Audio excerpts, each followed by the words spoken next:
Good morning, everyone, and thank you so much for joining us today.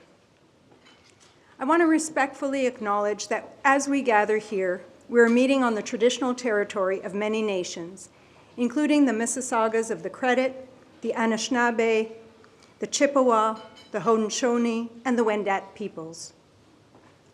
We also acknowledge that Toronto was originally named Takaronto, meaning where there are trees standing in the water. Toronto is covered by Treaty 13, signed with the Mississaugas of the Credit. We are thankful to work and live on this land, which is now home to many diverse First Nations, Inuit, and Métis peoples. We offer this land acknowledgement to recognize, respect, and honor this territory, the treaties, the original occupants, their ancestors, and the historical connection they have with this land. So welcome everyone to Privacy Day 2025. This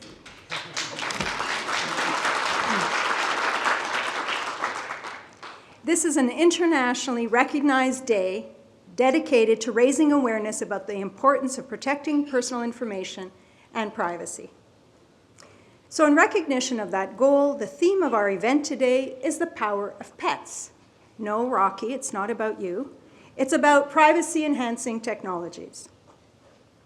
I'd like to give a warm welcome to our 6 panelists who have kindly agreed to participate in today's event, and the more than 1,700 people who are joining us here both in person and online. We're in for an exciting discussion on privacy-enhancing technologies, or PETs, and how they can address some of the most pressing privacy issues facing organizations today. J'aimerais aussi souhaiter la bienvenue à nos participants francophones. La web diffusion d'aujourd'hui sera traduite simultanément en français. Today's event will also be posted on our YouTube channel for future viewing as well.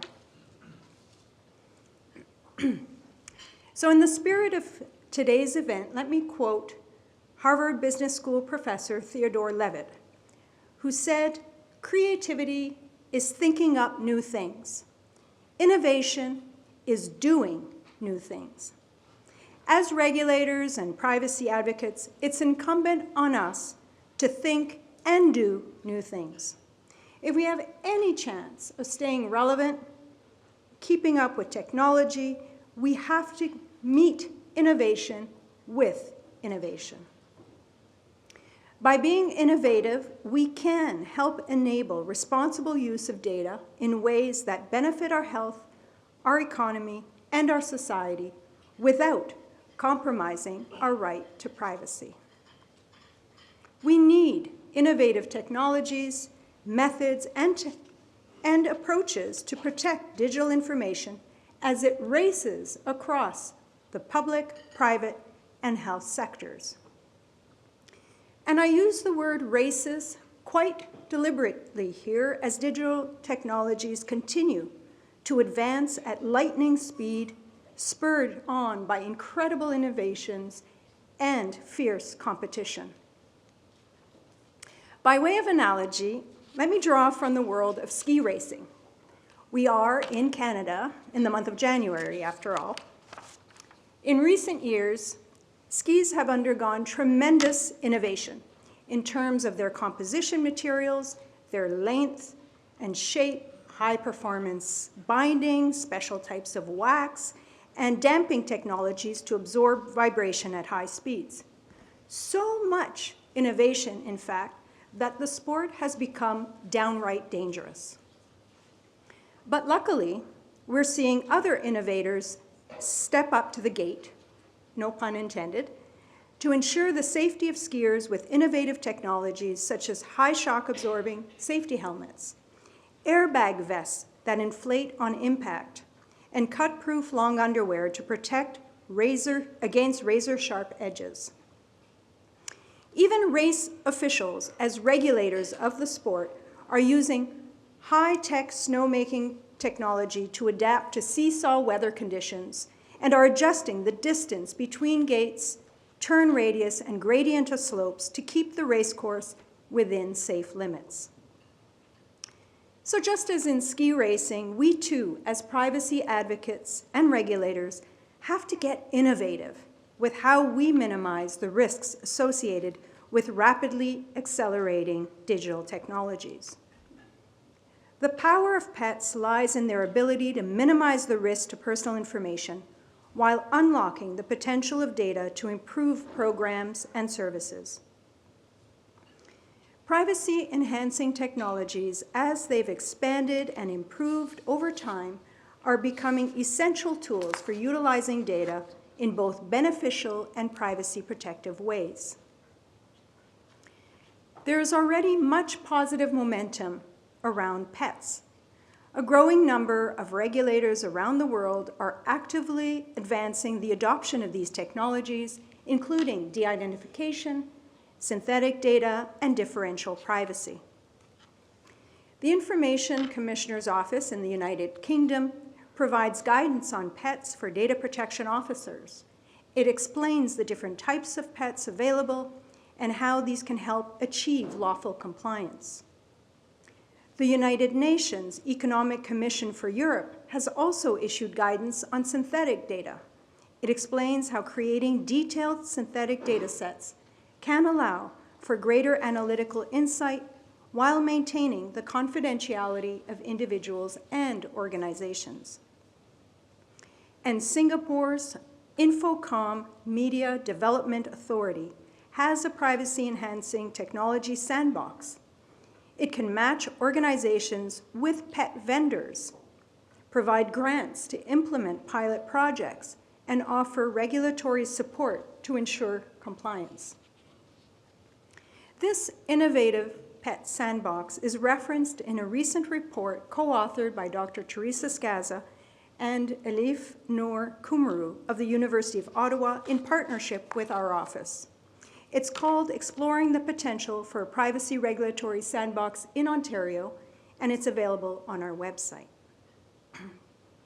Our colleagues of the Office of the Privacy Commissioner of Canada issued a report in 2017 on the tools and techniques of pets. It includes a review of the types of technologies available.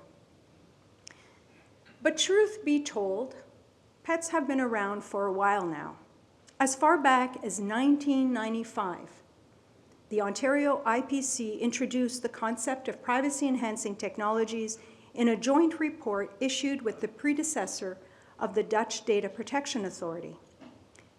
The report describes how pets can be built into the design of new information technologies to enable the greater use of anonymized data for daily transactions.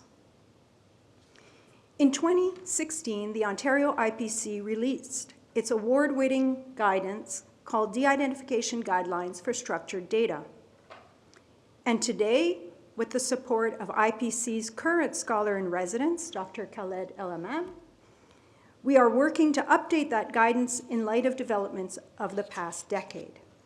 We're currently consulting with specialists from a broad range of sectors, and we expect to issue our updated de-identification guidance later this year. So please stay tuned. So whether it's de-identification, synthetic data, or differential privacy, or other types of pets, we have to keep in mind that there is no one-size-fits-all approach.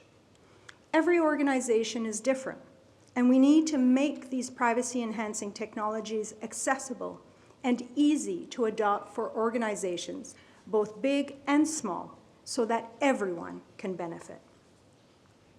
By embracing and encouraging the widespread adoption of pets, we can effect change that unlocks the value of data while preserving privacy, creating real and beneficial outcomes for all. And most importantly, we cannot lose sight of the most critical success factor for any organization, and that's public trust. To gain and maintain that trust, organizations have to be able to demonstrate that they have people's privacy interests top of mind. Adopting privacy-enhancing technologies to protect personal information or to avoid the use of personal information altogether is a huge step in the right direction. So it's time. It's time we meet innovation with innovation. While data is a valuable commodity, privacy-enhancing technologies demonstrate that innovation and privacy can go hand in hand. By investing in and adopting privacy-enhancing technologies, organizations can protect privacy while unlocking economic and social opportunities, building trust, and driving long-term success. So I want to thank you again to our panelists, and welcome to everyone who's joining us here today. I'm now going to hand things over to Dr. Christopher Parsons, Director of Technology Policy at my office, who'll be moderating this first panel, and after the break, another very interesting and inspiring panel this morning. So on that note, thank you very much, and Chris, over to you.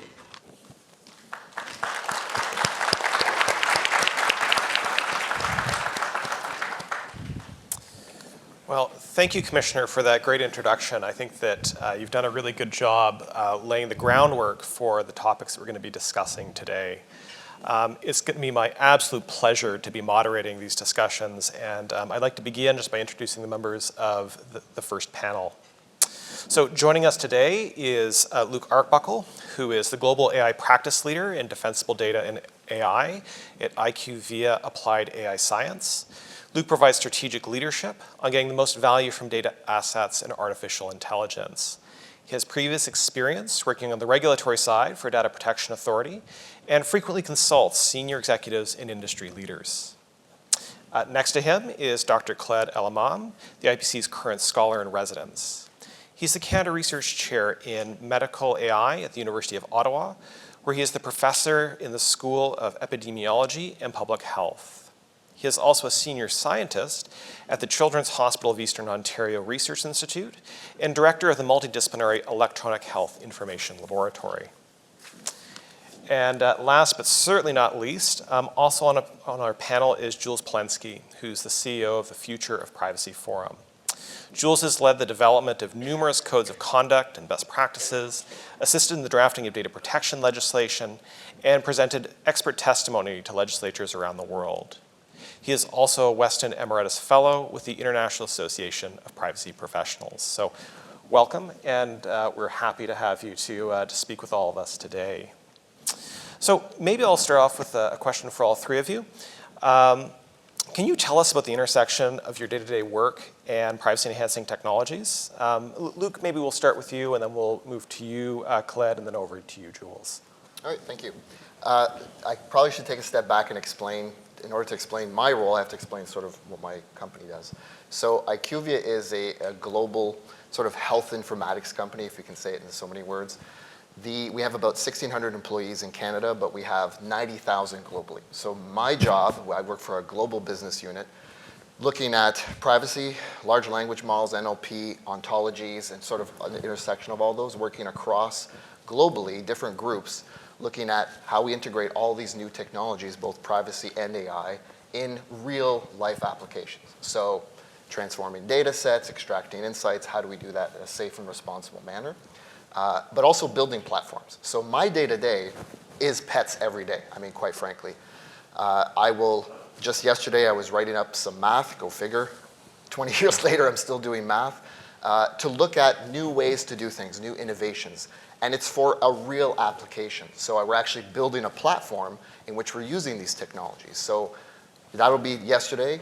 Today I'm on a panel, obviously, but talking about pets. And then tomorrow I'll be looking at a platform requirements gathering, essentially, for an international platform for a completely different application. We had one recently that was a nutrition platform, for example. So it really spans, from research one day to integration, platform building, the full system engineering side of things. So for me, the day-to-day is really that, but also responding to questions.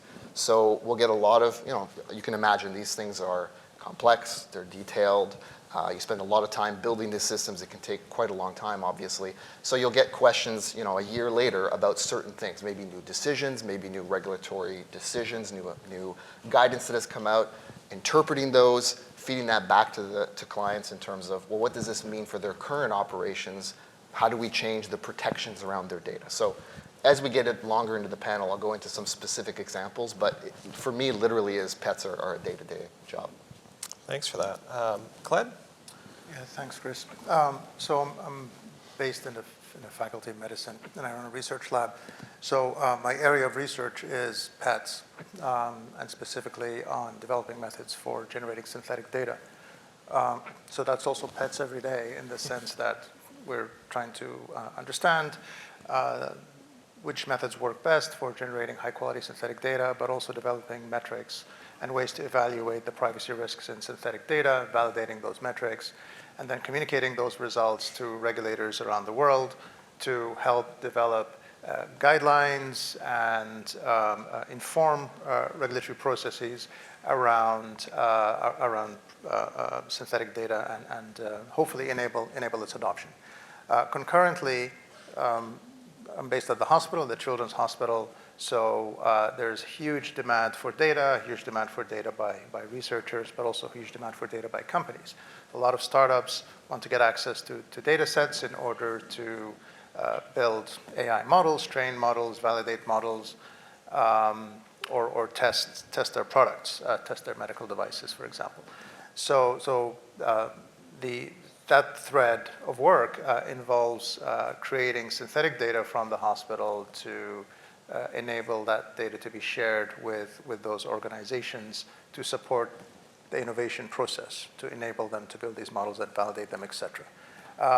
And then across the whole kind of university ecosystem, there are many other institutes, adult and disease-specific ones, and they all have the same types of problems around data sharing, data access, et cetera. So the day-to-day is to help those organizations with their privacy technology questions so that they can collect data and share it and make it available within their community, again, to enable innovation, to enable research, and this includes academic research and commercial research, so that they can advance the development of treatments, drugs or devices for the diseases that they're working on.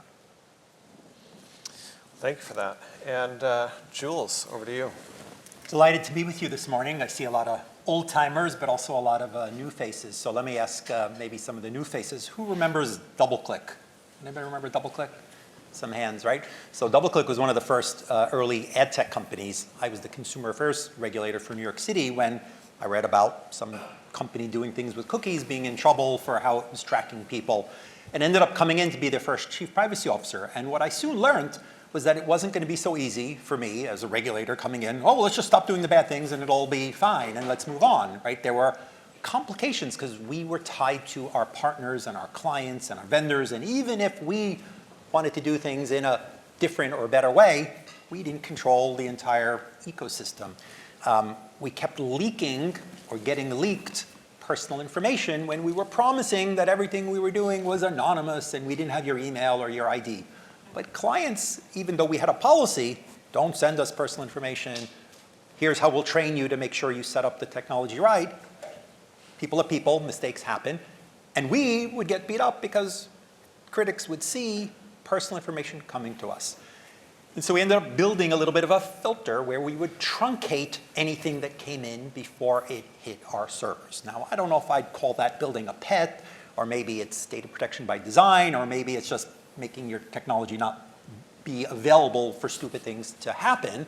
But it kicked off a bit of a lifelong interest. We reached out to a leading Canadian company at the time. Remember Zero Knowledge? Those of you who go way back, they were doing very sophisticated early crypto, the real crypto type anonymization, and tried to sort of come up with super sophisticated techniques. I ended up moving to AOL, where you may remember a very smart technologist who wanted to share search results with researchers who were interested in studying what can we learn about what people are searching for. Thought they de-identified the data because they took out your screen name, but as we all learned, there's a lot of individual data in those results that made it easy for some people to be de-identified. I became the chief privacy officer, and one of my mandates was, okay, well, we still have all this search data. How can we do stuff to de-identify it in some manner where there's still going to be some utility, so we can analyze, what searches are trending and all that sort of thing without creating users at risk. When I started the Future Privacy Forum 15 years ago, one of the things we evolved into over the years was we act in many ways as the, shall we say, membership organization for the senior chief privacy officer, senior privacy folks in the private sector. And of course, this is a core part of what many of them are talking about. But we then turn around and we wear another hat and we say, you know what, regulators also want to connect with each other and learn from each other. How can we support them, tying them into the more sophisticated things that might be happening in different corners of research or industry, and collaborate and help them collaborate to move the ball forward on pets. So with a few of the things that we have ongoing today that I'll just mention. One, we help coordinate a pets network for regulators. Canadian regulators have lots of ways to talk to each other, and the Europeans have their networks. But the staff level people that are really doing some of the hard work, drafting and writing, and the technologists aren't necessarily talking day to day to the folks in Korea that are doing work, to the folks in Brazil. There's global interest, and regulators sometimes, because of language or distance or just, countries working with each other comes with lots of bureaucracy. Well, we can just set up a regular way to host and coordinate and help share information and help them present to each other about the advances and what they're thinking and what some of the challenges are. We have a project where we're working with about a dozen major universities who are trying to understand what really happened because of COVID to education.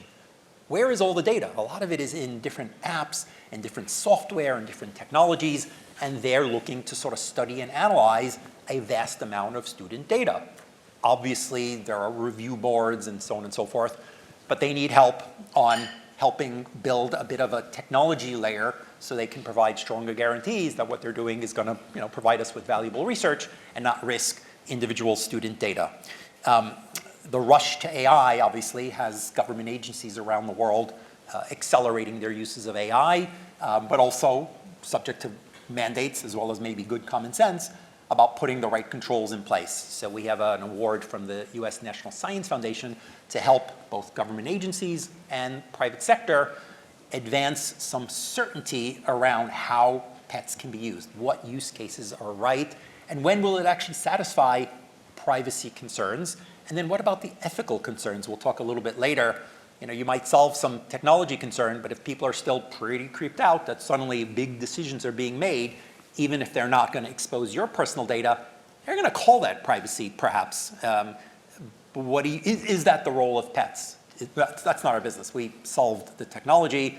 That's a social issue. Well, guess what? The people who care about privacy are going to pull that in and make it part of the conversation. And data protection's it's about protecting rights and values. And so perhaps it's not just about math, but it is about considering those broader social issues because they are perhaps part of a risk assessment. They're part of our analysis. Anyway, just a couple of the things that are on our plate. I'm delighted to be with you here today on Data Privacy Day. Well, thanks, and I'm looking forward to diving in all of this in more depth. The Commissioner mentioned a number of different technologies in her keynote, and I wonder if we could just shift to that and drill down to some of it. So, Luke, turning to you, maybe you could start and talk to us a little bit about what de-identification is. So can you tell us what it is actually and then how it's used?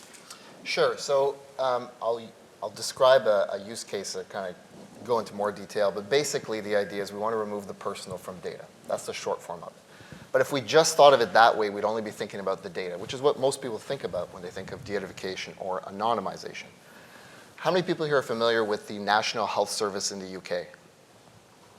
Okay, so quite a few number. Okay, so the National Health Service is apparently the biggest employer in the world. I don't know if that's true, but that's the claim. So much so that during the Olympics, I think maybe the Summer Olympics, I can't remember exactly, when Britain had their entry with all the athletes and stuff, they had videos as well, and they had a video, and that included the NHS. Very, very proud, very big institution, okay? So they use a concept known as the 5 safes. So some of you may be familiar with it. I like this idea. Oops, sorry. I like the idea of the 5 safes because it helps us remember de-identification in a much broader context. It's not just about the data. There's a whole bunch of other things, the 5 safes. Okay? And they use this in the NHS, and I'll get into the specifics of that in a moment. But basically, think of it this way. We have safe projects. So we heard some of this already, thinking about, where are we transferring this data, from what purpose to what purpose, who's going to have access to the data, thinking through sort of the logistics, but also in terms of ethical considerations, right? Is this the right thing to do? Are we okay with the use of that data for that purpose? Mapping out the data flows, understanding all of that. That's sort of the safe projects part. We're thinking of the lawful basis for which we're going to do this, the ethical considerations as well. But then you've got, as I just hinted at, you have the settings in which that data is going to be used and the people that are going to access it. So safe settings and safe people. I think we kind of get the idea of safe people. We want to make sure they have data access requests. It's the right people. In the UK, they'll talk about the right people at the right time for the right purposes. All of that's considered. Safe settings is actually really, really important as well, though. Is this data going to be public data? The AOL example, released publicly or released to a bunch of researchers versus a lockdown system. So again, National Health Service, think of it in that sort of context. Health data, yes, you can make it publicly available, but we're going to talk about some of the technologies that you would have to use to do that because, well, there's no protections. Safe settings is about locking down that data. If I have fewer people accessing the data and a really strong, controlled environment, then there are fewer threats to the data, which means I don't have to change it as much, right? I can remove the personal, but I don't have to worry about every single person, computer scientist, hacker, et cetera, that can access that data. So we had safe projects, safe settings, safe people. Then we have the data. After all of that, we're now going to look at some of what most people think of as de-identification. But again, it's all in context of these other things. So now we look at the data. What is de-identification? Well, we're removing the personal. A lot of different things you could do there. Are you doing full anonymization? Are you just changing some of the data? Again, it's going to depend on what you're trying to achieve, the outcome you're trying to get to. But it could be things like removing fields, generalizing information. Could even be, we're going to talk about synthetic data, could be differential privacy. I'm not going to go into the specifics now, but all these things are all about removing the personal from data while still making it useful. And then the last safe, after safe data, is safe outputs. So again, depends on the system exactly. It was originally designed for statistical services where you're going to pull out statistics from the data. So are those statistics safe? So this is where you'll hear a little bit more about, for example, differential privacy. I want to pull out insights, but I don't want to necessarily have insights that are in any way damaging, let's say. So safe outputs get into that as well. So the thresholds, how much do we have to transform the data? So the 5 safes, very good because it gets us outside of just thinking about the data and looking at the broader context. Okay, so why did I mention the NHS? Because they have a program they initiated a year ago called the PET. They just called it NHS PET, a privacy enhancing technology. The purpose of it is to do all those things I talked about, safe environments, let's lock this down, let's transfer data. But again, NHS, National Health Service, it's the health service across all of the UK. It's not just about the data though. It's about, the PET is really, I like to describe it as an air traffic control center. It sees everything. This data has to go from this hospital over to this hospital for a particular purpose. Maybe the only transformation we do is pseudonymization. Hey, you researchers over there, or for whatever application, it could be ambulance services, where they're doing some sort of checking on how long it takes to get to an ambulance, let's say, or get an ambulance out. Maybe they're looking at aggregate reporting. Well, they don't need necessarily full anonymization in that case. They're all within the NHS, but they also don't need the person's name. So maybe, and I don't know this, this is just a fictitious example here, but maybe it's just pseudonymized for that particular purpose. That's determined by their information governance. The point is the PET sees all of this transfer and authorizes it if it's for the right purposes. Again, all the ethics, all of the controls are there. But that's what in this case, what the PET does. It does the 5 safes. It sees what's going on. This data has to land over there, air traffic controller. We're going to let it land in that environment with these controls where other people aren't going to have access to it. Okay, we're going to authorize that. So this air traffic control center is doing all of that while also doing, when it's needed, different levels of transformations of the data. It might be pseudonymized care. It might be, hey, we need to actually de-identify or even anonymize because it's going to researchers at a university, right? All of this is captured by this air traffic control center. So anyway, a lot of details there, but my point really is it's not just about the data, it's about everything around the data as well. Oh, thanks for that. I think that, I like that I keep hearing it's more than just the data, and there's a lot of other pieces that fit into this that really speak to, it's not just technologists that are involved with this, but a larger community. One of the other technologies the Commissioner had mentioned was differential privacy, and of course Luke just mentioned it in passing. Jules, I wonder if you could jump in here and if you can sort of tell us what differential privacy is and the problems that it can solve.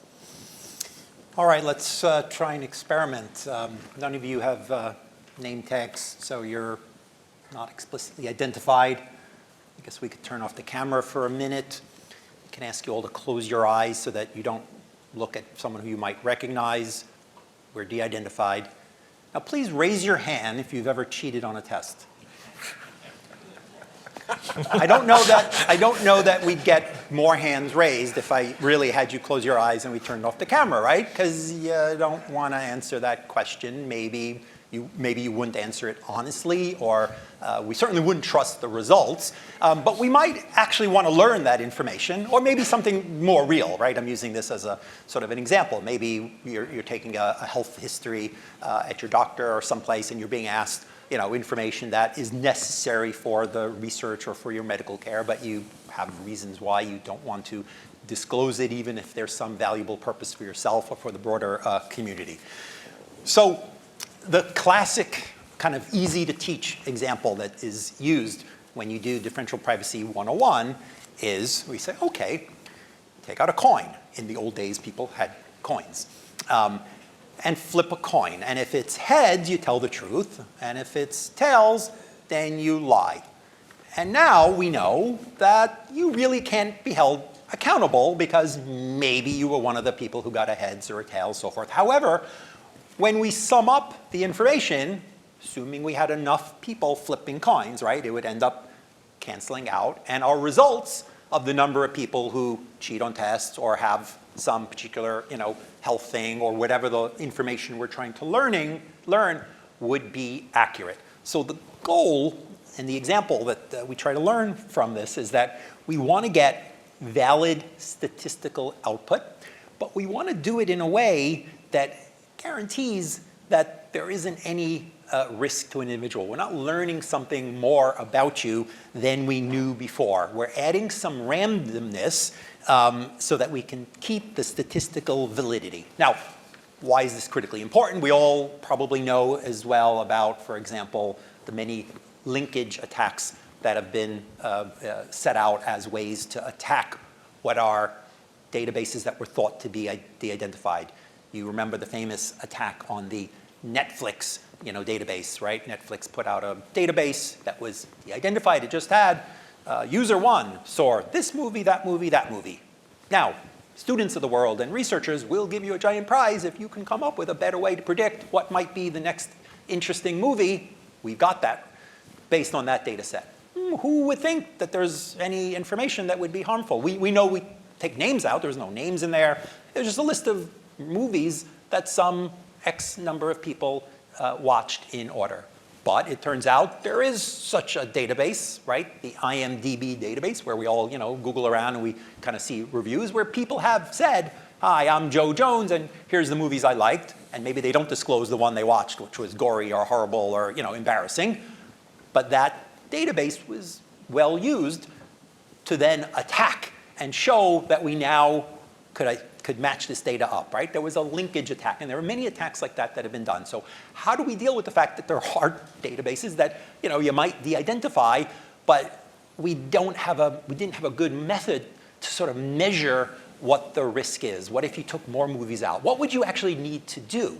And so differential privacy sometimes ends up being thought of as a very specific technique. It's actually something very different. It's a way to statistically measure whether adding or taking away somebody from the data set would let you in any way learn new information about them.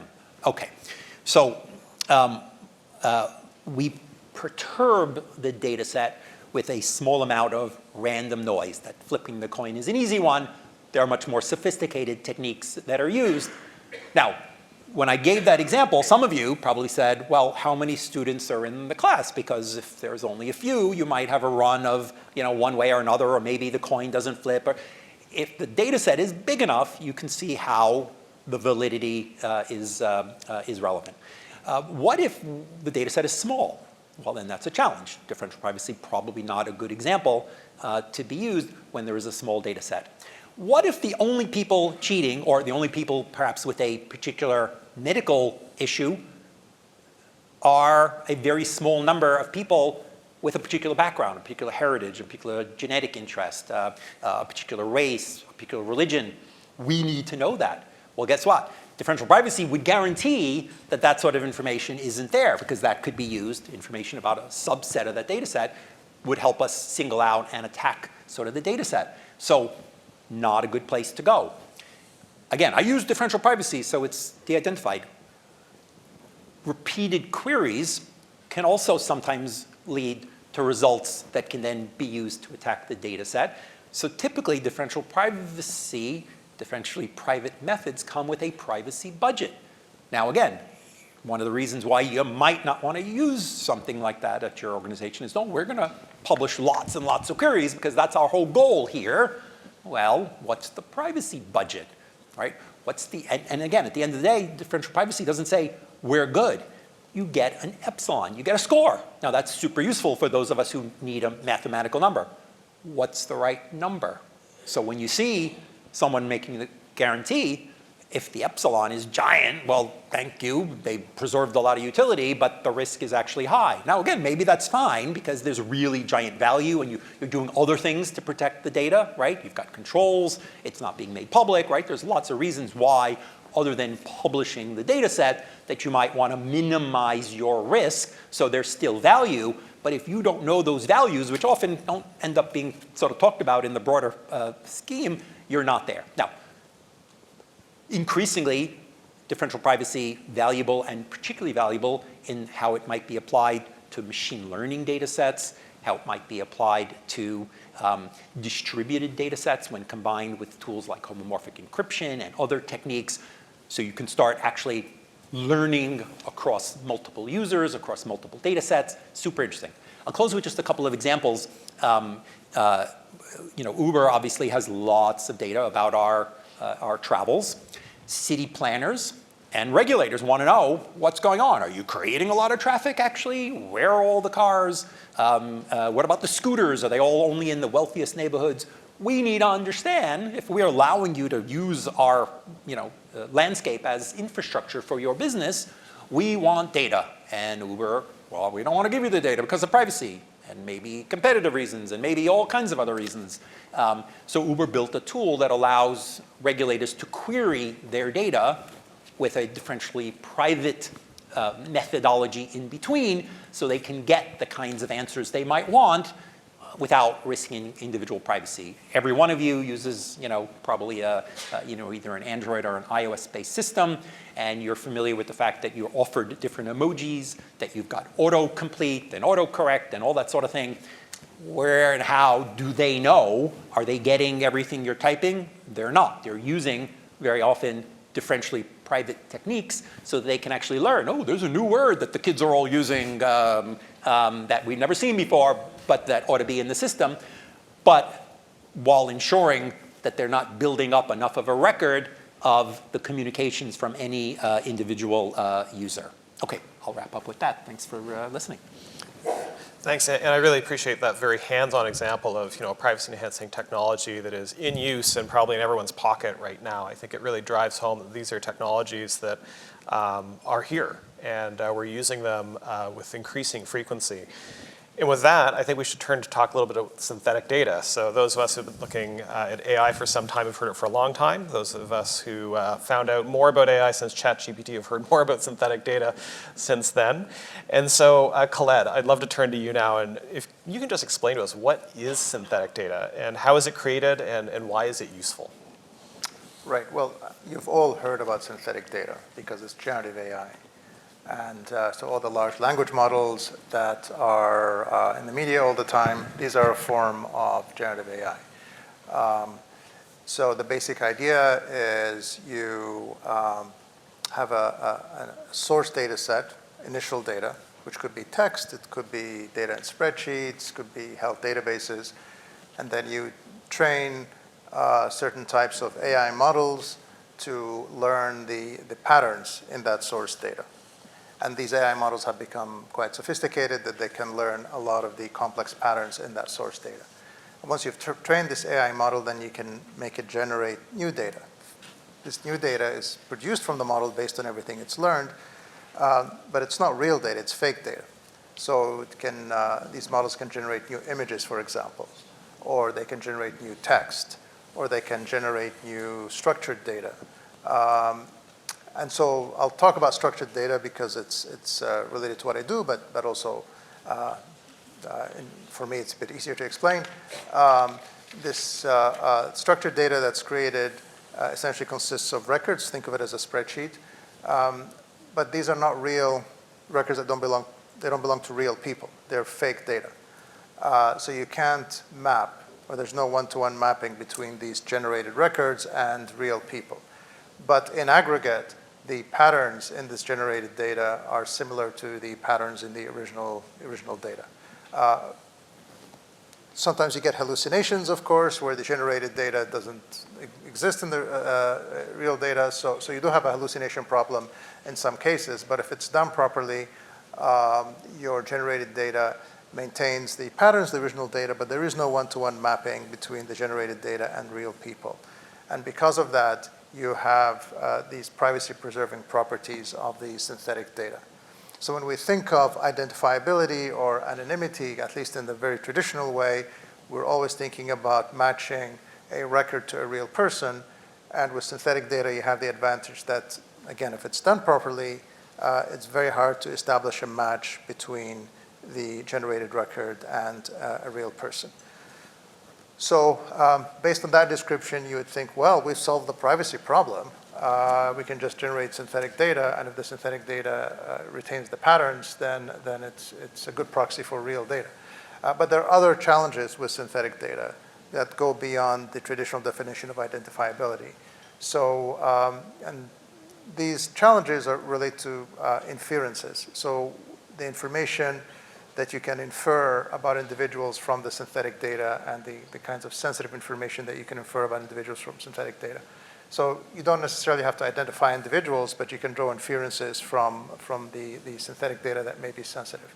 I won't go into inferences. All I will say about inferences is that they are starting to creep into or become part of the definitions of anonymity. For example, we saw that in 2014 in the kind of Article 29 Working Party document that in the EU that describes anonymity, and it included inferences as one of the criteria for what makes information anonymous. And then we saw also the concept of inferences in the Quebec regulations on anonymization. So, so the definition of anonymity is growing to be to go beyond our traditional understanding of a record has to match a real person, and to include this concept of inferences. So this is the direction that the world is going. But for synthetic data, there are ways to evaluate the risk of inferences. So if you can demonstrate that the risk of inferences are low, then arguably the data is non-identifiable or is considered anonymous. So that's how it works. And one of the advantages, in my view, of synthetic data is it can be largely automated. So unlike some of the other methods, some of the other pets, so I've been developing and working on pets for almost 2 decades, developing technology, building tools, and trying to get the tools adopted in practice in the real world. And one of the benefits of synthetic data generation is the level of automation. The level of automation can be high, which reduces the skill set required by folks implementing the technology in practice, which always helps with adoption. We'll talk about adoption later, but the high level automation is always advantageous because it reduces the skill requirements of the analysts who need to do this. Thank you. Great, thanks for that. So maybe now we'll turn to some questions for the group. Can you tell us how you think privacy-enhancing technologies can help support both innovation and compliance with privacy laws? Luke, maybe we'll start with you, and then we'll move over to Jules, and then to you again, Khaled. Sure, thanks. Again, I'll use another example because I think it's easier. Obviously, as you've heard, myself and Khaled, we work in this. We're doing research, we're building systems. So for us, a big part of the innovation is exactly that, is building technology. So I'm just curious, how many people here in the last couple days have heard of the company DeepSeek? Yeah, exactly. Now, if I'd asked that question a week ago, how many people would have known who DeepSeek is? Yeah, exactly. So not going into the politics or anything, but the key thing I wanted to point out was the constraints or limitations that were imposed resulting in innovation. I love constraints and limitations. It forces us to find new ways to do things, right? So when somebody, we have an organization we're working with, and we've talked about it publicly, but I can't go into all the details, just take too long. But it's really cool technology we've developed. And it came from the fact that they were told, no, you cannot have data, you can't do this, okay?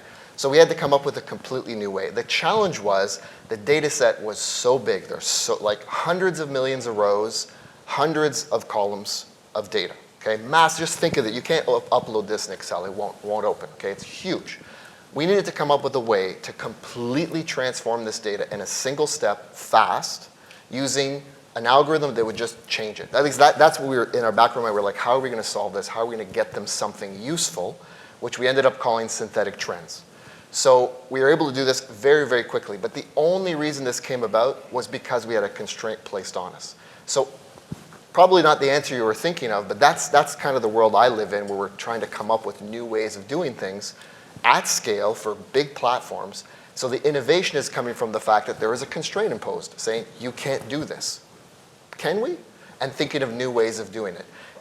Very similar to DeepSeek, right? They came up with a way to develop or to train and use large language models with much less computing power, right? They had to come up with new methods. And it wasn't overnight. They had to do a lot of small. Sometimes it's big innovation, sometimes it's little. But just the fact that you have these constraints, these, we want to do the right thing. We want to do responsible data analysis. How do we do it, right? It poses a constraint, and then when you have a real live use case and you see the data flows and you go, oh, there's something we have to fix here. You can then innovate. So that's how I think of it, at least. Thanks for that. Jules? Yeah, look, so I'll try to divide it into two worlds. One, the data protection by design. If technology can reliably support the utility and we understand and there's a standardization, then you really ought to be doing it to comply with reasonable standards and practices. I'm not sure we're fully there yet on a lot of these areas, the regulatory uncertainty, the challenge of figuring out how to use the right ones, but we're probably getting there in certain areas where we might look at a particular ecosystem and say, you really could have built technical safeguards in there that would let you do what you were doing without the risk that you've created. I'd like to compare it to sort of, I have a little bit of a side career as a wine writer, and Luke talked about being under constraints. So you probably know big, lovely, sunny areas where the soil is great are not good for wine. You need stress, you need rocky, gravelly, you need some coolness in the Bordeaux region of France, right? Famous for its wine. You not a lot of water. It's a lot done to put grapes under stress to produce the best wine. Okay, so that's the positive view. Let's take sort of the negative view. There's a lot of stuff you can't do because the law says you can't share the data, you can't use it for a secondary purpose, you can't do this, and that, or you're subject to these obligations. And you can't do that. Maybe you've promised not to share the data. And a lot of data sharing isn't actually because someone else wants your individual data. They want to learn something at the end of the day, often in the aggregate. But unless you hand them the data, they can't do the calculation. And so increasingly, what is, I think, accelerating sort of the world of pets is there's a lot of data out there that people want to learn from, but that either legitimate privacy concerns, oh my God, I could be at risk, or the legal boundaries of, no, that under whichever US state law, that under whichever governmental obligation is going to be a sale, is going to be a secondary use.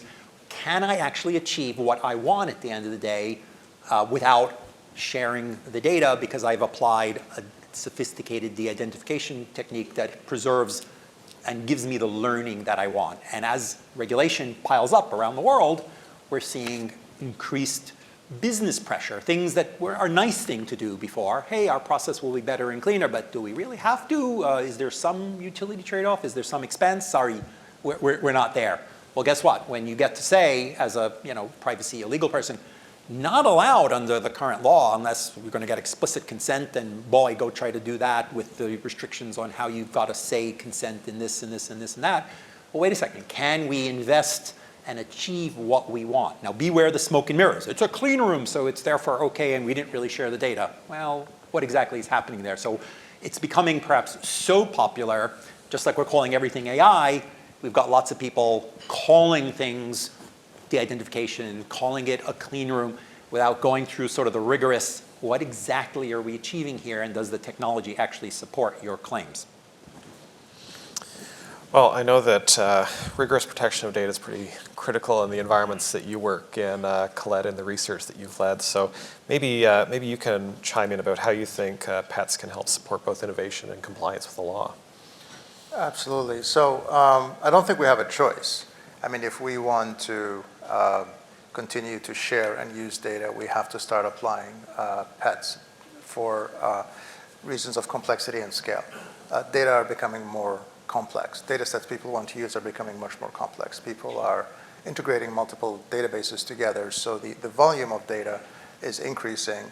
The timelines for which data exists about individuals and being analyzed is increasing. And when you start combining databases together, data sets from, say, hospitals with pharmacy, with lab and so on, data becomes really, really complex. And so you need much more sophisticated methods for de-identifying or synthesizing or protecting that information, so you can reuse it for secondary purposes. The methods of the past are just not going to work anymore. They're not going to be good enough for that level of complexity. And also the scale, in that the volumes of data and the frequency at which data is being reused is also increasing. Especially when we're talking about, some of, again, in the healthcare context, some of these large organizations. NHS would be a very good example, but also large academic medical centers. The volume of data that's being reused for research, for quality improvement, for commercialization is growing. And the pressure to do all of these things is increasing. So I don't think that we have a choice in terms of if we want to use data for these potentially very beneficial purposes, we do have to adopt technology. Technology has to be part of the solution in all the pests that we're talking about. Otherwise, it'll become very difficult to make a credible claim that the data is no longer personal. Well, thank you for that. So I think one of the things that I've heard at different stages in all of your comments is that privacy-enhancing technologies on their own are not a silver bullet. They don't inherently, just all on their own, solve all of our privacy or compliance challenges. Maybe briefly, in just 1 or 2 minutes each, what is a consideration or an impediment or risk that public institutions should be mindful of as they contemplate integrating PETs into their operations? Jules, maybe I can lead this one off with you, and then we'll turn to Khaled and Luke. So look, the reason what we do all here in this room is important isn't solely because of this minutia of privacy, right? It's about power, people, government, institutions knowing information and making big decisions that we may or may not like. And sometimes privacy is sort of, the hook and the lever, but at the end of the day, there are bigger issues at stake. So let me give a famous example that some of you may know of. There was an indigenous tribe, a Native American group that had a medical challenge, a genetically based illness, and they participated in research to help identify what was going on and what kind of therapies and tools would be useful. And it wasn't released in any individual form or anything like that. Years later, collectively, that information was used to challenge that tribe's historic connection to their land. Say, no, X% of you are actually not, native this, native that. And this notion of group privacy, where I may not learn anything about you, but I actually have issues with your conclusions. Now, on the other hand, that's kind of research, right? I mean, we learn about cancer, then someone else may have a higher risk and not get insurance or be penalized, but we wouldn't say, let's not go learn and study. So in some sense, it's the ethics, who's doing it, and is the result good for me? Some of you probably have, Siri or smart devices or smartphones. If I told you that suddenly the big tech companies were learning for valuable purposes, interesting things by, listening in, but don't worry, it was well de-identified, your question wouldn't be exactly how well was it de-identified. It was like, what are you learning and who are you predicting, and are you going to use this in some way that is sort of troubling? And so for public institutions who are powerful, who are the government, right, who sometimes have the force of law, who can penalize, if I'm studying more effective ways to determine who's lying about welfare, or who's the identification technique may be sound, but if I think that only the poorest people or only people of one background or whatever my particular social or cultural critique isn't going to be well, I don't have the true consent or the true buy-in of the population. So anyone who's working with data in a way that's going to make consequential decisions or use it in ways that are going to be impactful needs to also have a process that shows this is for general positive benefit. There is buy-in, there is lawful basis. We voted on this, we have some consensus, or you will find that you're on the other end of the buzzsaw, and some people will say, oh, the privacy wasn't right, or they'll have some critique, and others will debate it critically. But having what does it mean for competition? Is this only the biggest companies that can do it, and so great for them, but not for the rest of us? What is the effect on democracy? What is the effect on the societal impact? Needs to be carefully part of that process. Khaled? Jules, you just described inferences, so thank you. Did a much better job. In terms of the adoption, one of the big challenges with adoption of pets is the status quo. So we see a lot of organizations that are doing something that may have been developed many years ago or recently to de-identify or anonymize data, and they have embedded processes and policies, et cetera. And then here we're saying, well, modern pets are much better. You should adopt these because the data sets are becoming more complex, et cetera. And they provide better protection given this, the threat environment is getting more dangerous and data is making more complex. But moving away from the status quo is hard. Change is hard. And that's always, if you run a business, always competing against the status quo is your biggest challenge, is how do you get organizations to change from whatever they're doing today to something that is better or potentially better or that reduces the risk. And that's always going to be difficult. Just change is hard. It requires investment, it requires retraining, it requires changing practices, and it takes time. But that's really the challenge with public sector and private sector organizations in adopting pets, and I see it all the time. But if you want to manage the risks as the threat environment is evolving, then the change has to happen. And the other key thing which I would like to highlight is a lot of the technologies we're talking about are complex. They require technical skills. So the approach has to be multidisciplinary. It's not just the privacy professionals who will have to take this on to implement pets. There's a lot of data folks, IT folks that would have to be involved in order to implement a lot of the things we're talking about. So the multidisciplinary approach is important. We're not talking about methods that were used in the past to protect data, to de-identify and so on. May have been easier to implement or simpler to implement and did not require a lot of technical skills. But a lot of the things we're talking about now require technical skills. And it's necessary because the problems are harder, the data is more complex and so on. So the multidisciplinary nature of this is really important to understand, which again may be a shift from the status quo. But if we're going to get there and adopt these approaches, then we have to overcome the status quo by getting the tech folks involved with the privacy professionals and putting in place the mechanisms to make these changes happen, overcome the status quo. Luke? I'm going to go back to my previous example.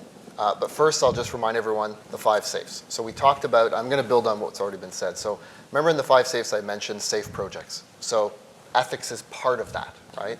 In the previous example when I talked about that idea of synthetic trends, don't have time to go into it. I probably made it sound like it's just a piece of math. They do something, it transforms data. Part of that is we have an ethics board. What I didn't mention was it's a sensitive application area, which is why they were told they couldn't have the data. So we have some cool transformation of data. That's the fun, mathy part. Love that.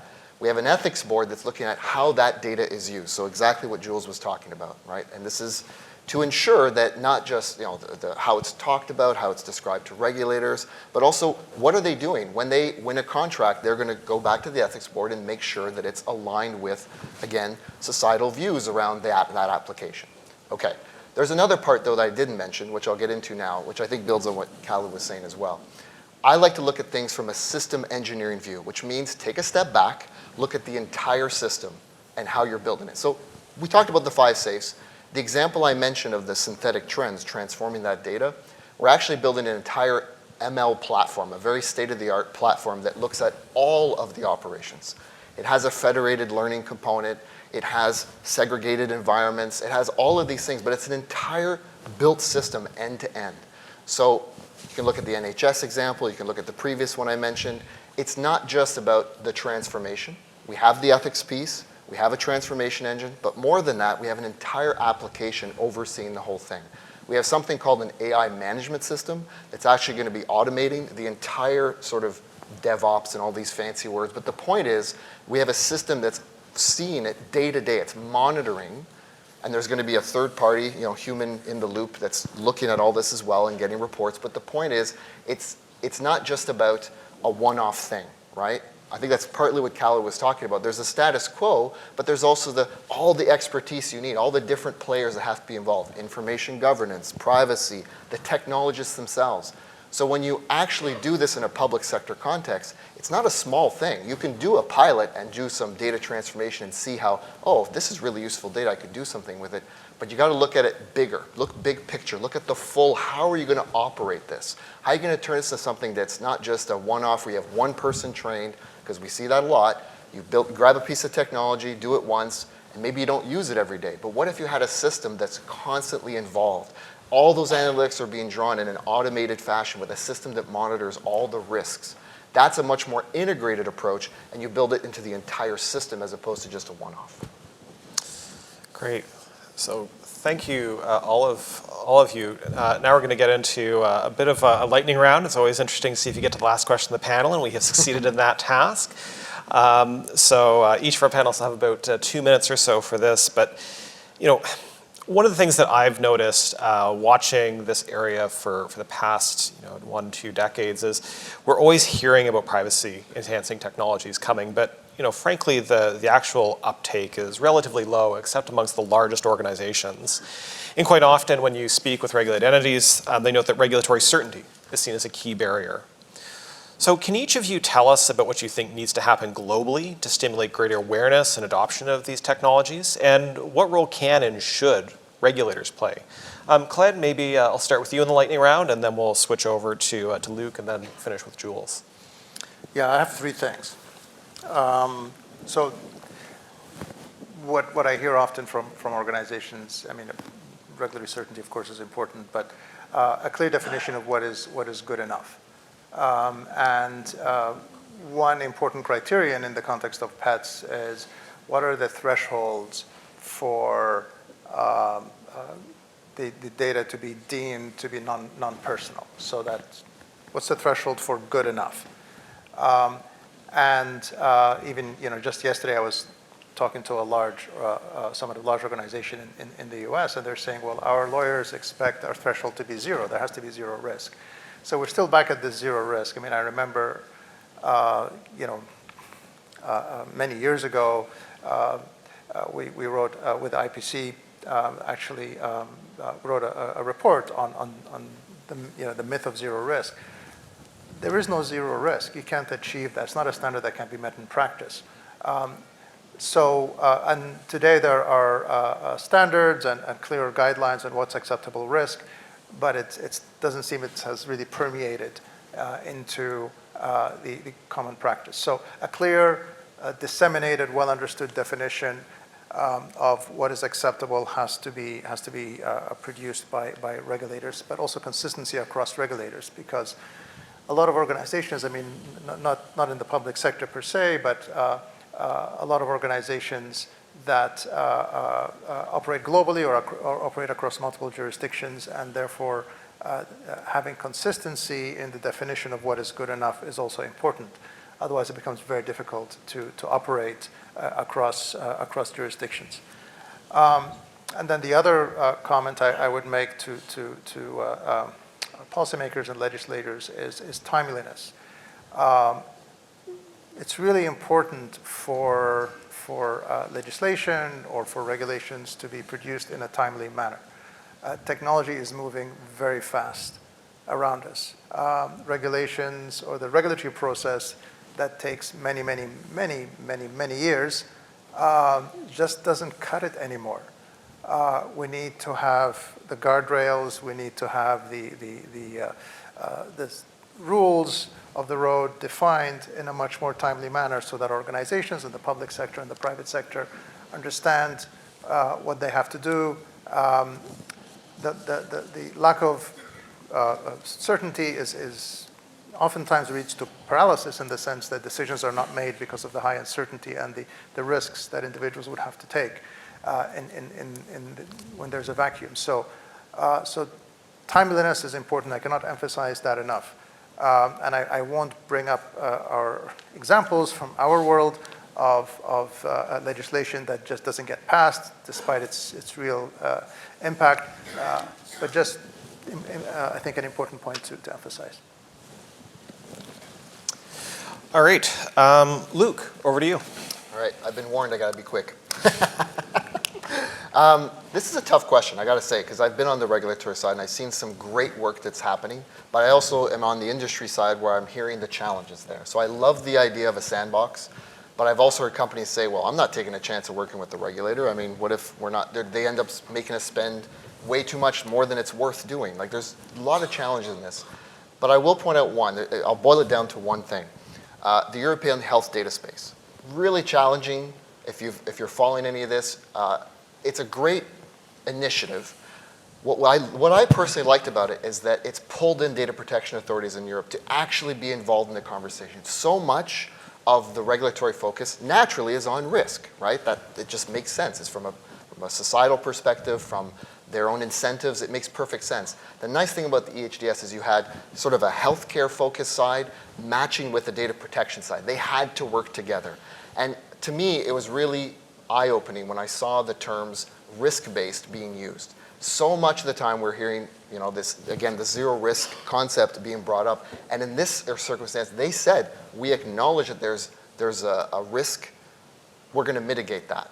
And they talked about then, okay, we're gonna anonymize the data, recognize there's still risks involved, and then you can get to the contextual controls, the 5 safes, et cetera. So they really, to me, it forced the data protection authorities to be part of the conversation.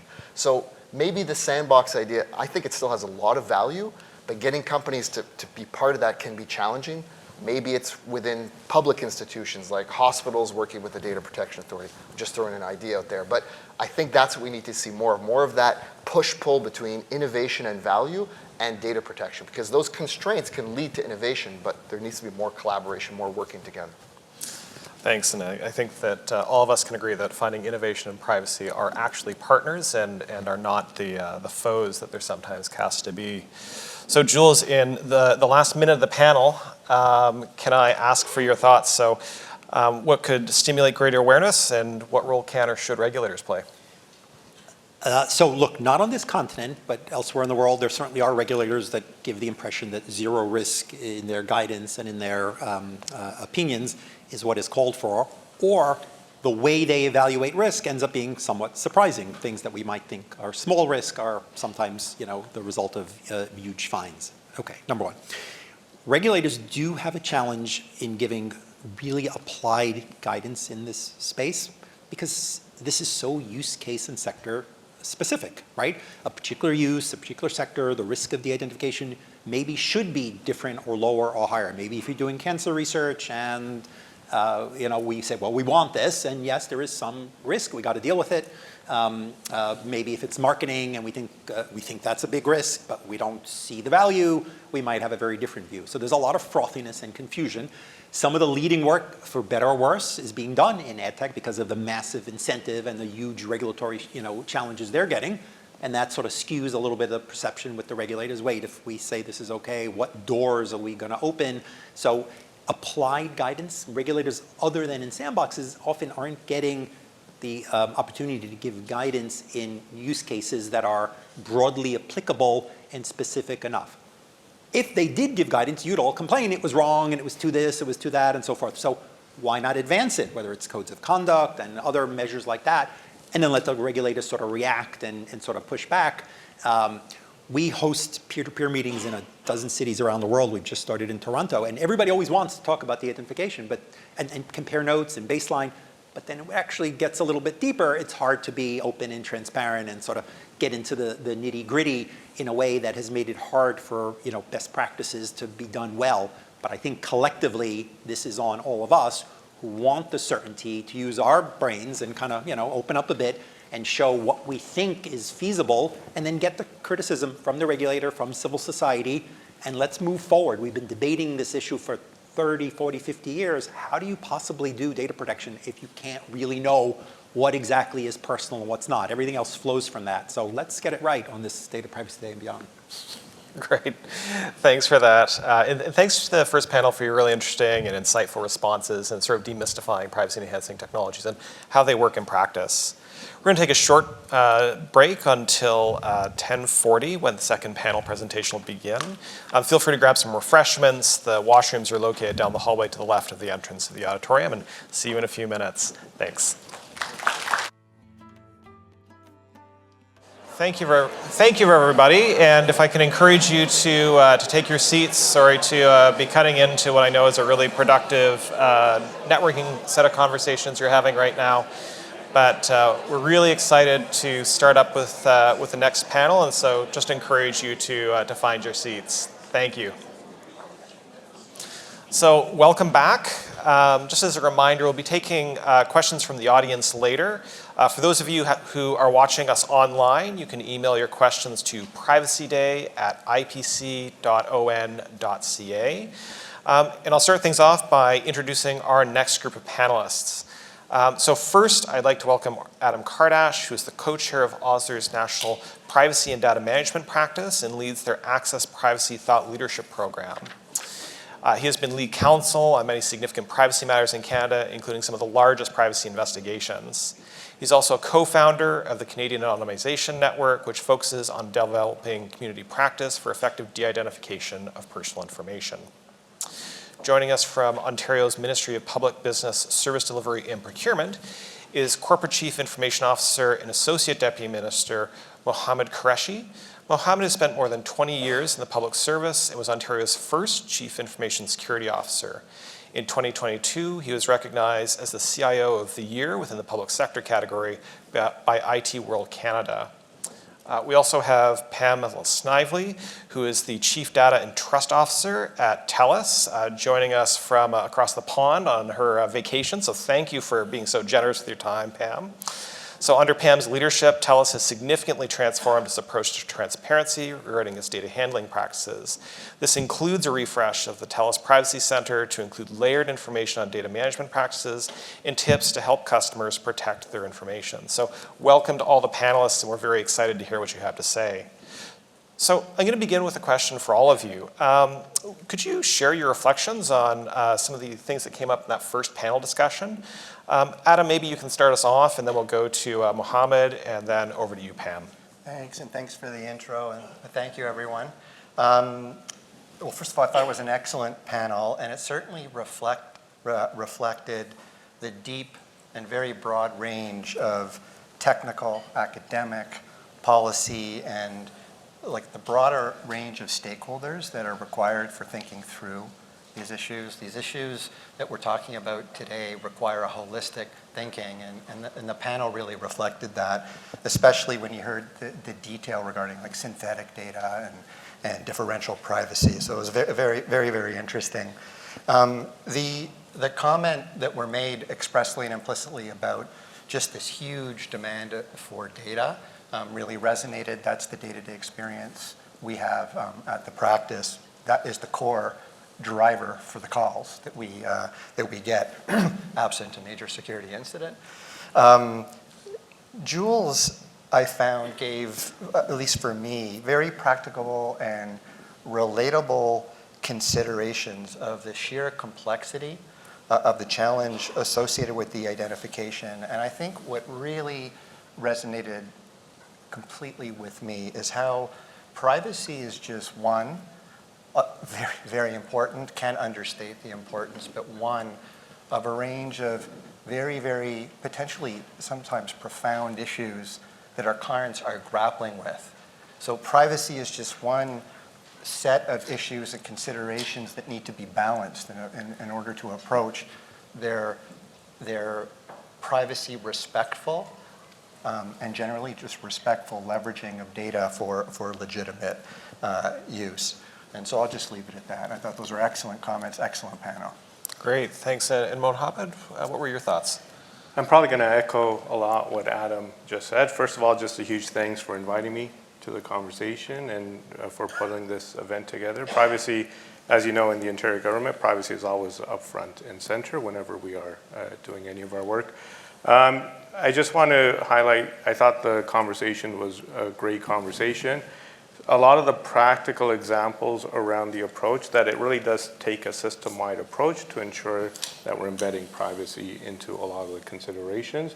I really like what Luke was mentioning around the federated model that they probably have globally, applying the different layers to ensure that we're actually taking an enterprise approach to embedding pets and sharing data across the organization. And I think that's probably an ultimate goal everyone is trying to get to. One of the things I would highlight is a lot of organizations are probably still at the early stages of getting data standards correct. How do we share data across organizations? What does that look or feel like? So having some of those advanced thinkings and some of those advanced conversations on the panel here, I thought was really important for us to just take a look at what is some of the opportunities that we can get if we do apply system-wide thinking to sharing data, sharing information, but ensuring that we're actually embedding pets right at the core of that. And I loved Jules' analogy of let's just all close our eyes and ask the specific questions around how do we just de-identify approaches to information. So I thought the conversation was fantastic and it was extremely relatable. Great, thanks for those reflections. Pam, what were your thoughts? I'd also just like to start by saying thank you so much, and thank you to Commissioner Kosseim for inviting me here today.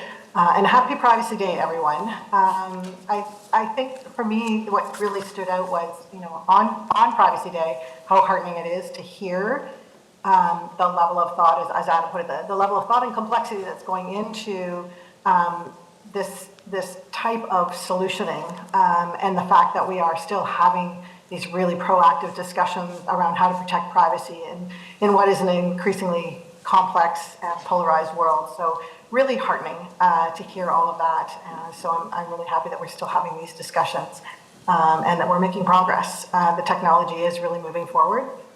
That jumped out at me a lot. I got pretty excited when Luke started talking about an air traffic controller, because I thought, wow, that could take a lot of work off my plate. So I do want to hear more about that technology. But I think, similar to the other two speakers on my panel, it was really notable how much all three speakers were talking about how this goes beyond just the transformations to the data, and that we have to think about that broader context and the broader risk context. And I think that's really challenging. I don't think that the transformations of the data is at all simple, but sometimes it can feel simple compared to the complex ways in which we have to assess the levels of risk and the types of risk, and the risk to the different types of stakeholders when we're talking about this type of technology or any kind of de-identification or these, or pets in general. The other thing that kind of jumped out at me, I think it was Jules made a comment about, whether that's a pet or a privacy by design or technology by design. And I think that's a really interesting point. while I am absolutely heartened that we are turning our very innovative minds, I think, we have a society that's very focused on innovation, and we're turning our minds to how to solve for some of the privacy problems. I also get a little nervous when we're only talking about when we talk about pets, because I sometimes think that it gives permission to our technology teams to think independently. Like, they'll build their solution, and then Pam will come along with the pets to fix it from a privacy perspective. And so I always wanted to make sure that it's just seen as one of the tools in the toolbox. But the main thing is that we are building these as requirements into all of our technology, that the privacy enhancing aspects are just baseline recs that go to our technology teams. Their code isn't good if it doesn't do these things, if it doesn't protect privacy. It's not valid. It doesn't meet the requirements of that we have given them to build when they're building the code. So I think that's for me, it's really important to not talk about this totally in isolation. But that said, I still think there's a place for technology that is focused specifically on solving very specific privacy problems. So those are all the things that kind of jumped out at me. Well, thanks for that. I really like the approach of sort of an integrated structural approach to privacy that includes pets, but of course is not separate from them, especially that they're not the silver bullet that comes to solve the problem that may have been generated earlier in that product pipeline. So in your respective day-to-day practices, how are you seeing pets used by organizations? And maybe I'll start with you, Mohammad. Can you maybe answer this question concerning the public sector? So how are you seeing pets used by the public sector? So maybe I can take a step back and just think about what drives value for government entities when it comes to data. And typically it's sort of in three buckets for me. One is government delivers services. So we deliver services to citizens and businesses and people, and those interactions build trust with government, but those interactions are only able to happen if we're ensuring that we're protecting the data of citizens that are interacting with government. So there's a lot of work that always happens around when legislation or authorities to collect data or policies get developed. And a lot of governments really focus in on just the program area's use of that data and why we're collecting it in the first place. But as we start thinking about innovations that are happening across the technology landscape, when we start thinking about machine learning, when we start thinking about AI, there's sort of secondary uses of data and tertiary uses of data that are starting to come up. So the secondary use of data that government typically uses is informing better public policy. So how do we leverage data that's been collected to create better public policy? And I think it was Jules that was up here talking about the intersections between health and education. And there's conversations happening around the post-pandemic. How do we assess the mental health of students based off of attendance going across, and taking a look at maybe visits to hospitals, visits to emergency care centers.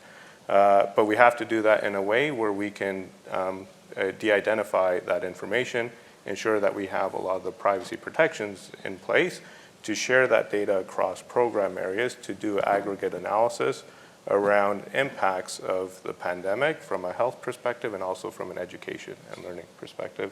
And what are some of the things that government can do to help inform better public policy and outcomes for citizens or the people that we serve. And then the third bucket I usually put in place is the next value driver for government is economic development, prosperity, and innovation. So how do we leverage data that's held by government to share with industry or partners so that way they can actually start innovating on whether it's R&D, creating new small startup scale-up companies, or driving innovation in the economy. A lot of that happens through our open data catalog that we have today, but there's a lot more that could be done in that space. And I would say governments traditionally are slower at adopting some of the newer technologies that Luke was mentioning earlier today. But there's a huge initiative within the Ontario government around an Ontario data platform, and what is the art of the possible if we just embed some of the PETS technologies right up front in some of the data platforms that we're standing up. And how do we start thinking about embedding some of those privacy considerations to enable the secondary and tertiary uses of that data? Well, thank you for that. Pam, I wonder if we can turn to you next, and if you could share some of your insights about how you're seeing pets used in the health sector. Sure. So I think health is the sector that people talk about, I think, the most when we're trying to come up with good examples of why we want data to be able to be used more broadly. That we know that if we can use healthcare data proactively and for research, for analysis of new tools, et cetera, that we literally can save lives, save our healthcare system tremendous amounts of money. So the value is there. That's unquestioned. And the question is, how can we go ahead and start to use this data in a way that protects patient privacy? So two of the main technologies, that would be traditionally called PETs that we use at TELUS are synthetic data. So that is the data, Khaled did a great job of articulating that. So artificially generated information that really mimics real patient data and its statistical properties, but still preserves privacy and doesn't contain any actual patient information. So kind of, as Khaled put it, fake data, but behaves like real data. So we are using that for research purposes, it's great for testing technology when we want to be able to test new technology, but not use live data. That's been a problem, I think, in the private sector in general for many, many years, and has also been a challenge in the healthcare sector. So it allows us to really kind of insert new aspects in the technology in the entire health ecosystem without impacting patient privacy. Clearly, it accelerates research, and then we have this application for the generation of realistic data for rare conditions where we don't have enough data, but we can actually create synthetic data that will allow us to be able to do better research into rare conditions. So that's super helpful. We have used synthetic data for enhanced clinical risk prediction modeling, and we're seeing really great success there. And then we also have used it for policy and intervention evaluation. So what could we be doing proactively? How can we intervene in certain care models, and how would that intervention play out? So there are just unlimited uses for synthetic data, but it is actively being used right now in the healthcare industry, I would say throughout the entire ecosystem. Really, really useful. The other one that I think is really interesting is federated learning, and a couple of the speakers spoke about it or referred to it, but I don't think we got as deeply into it on the first panel.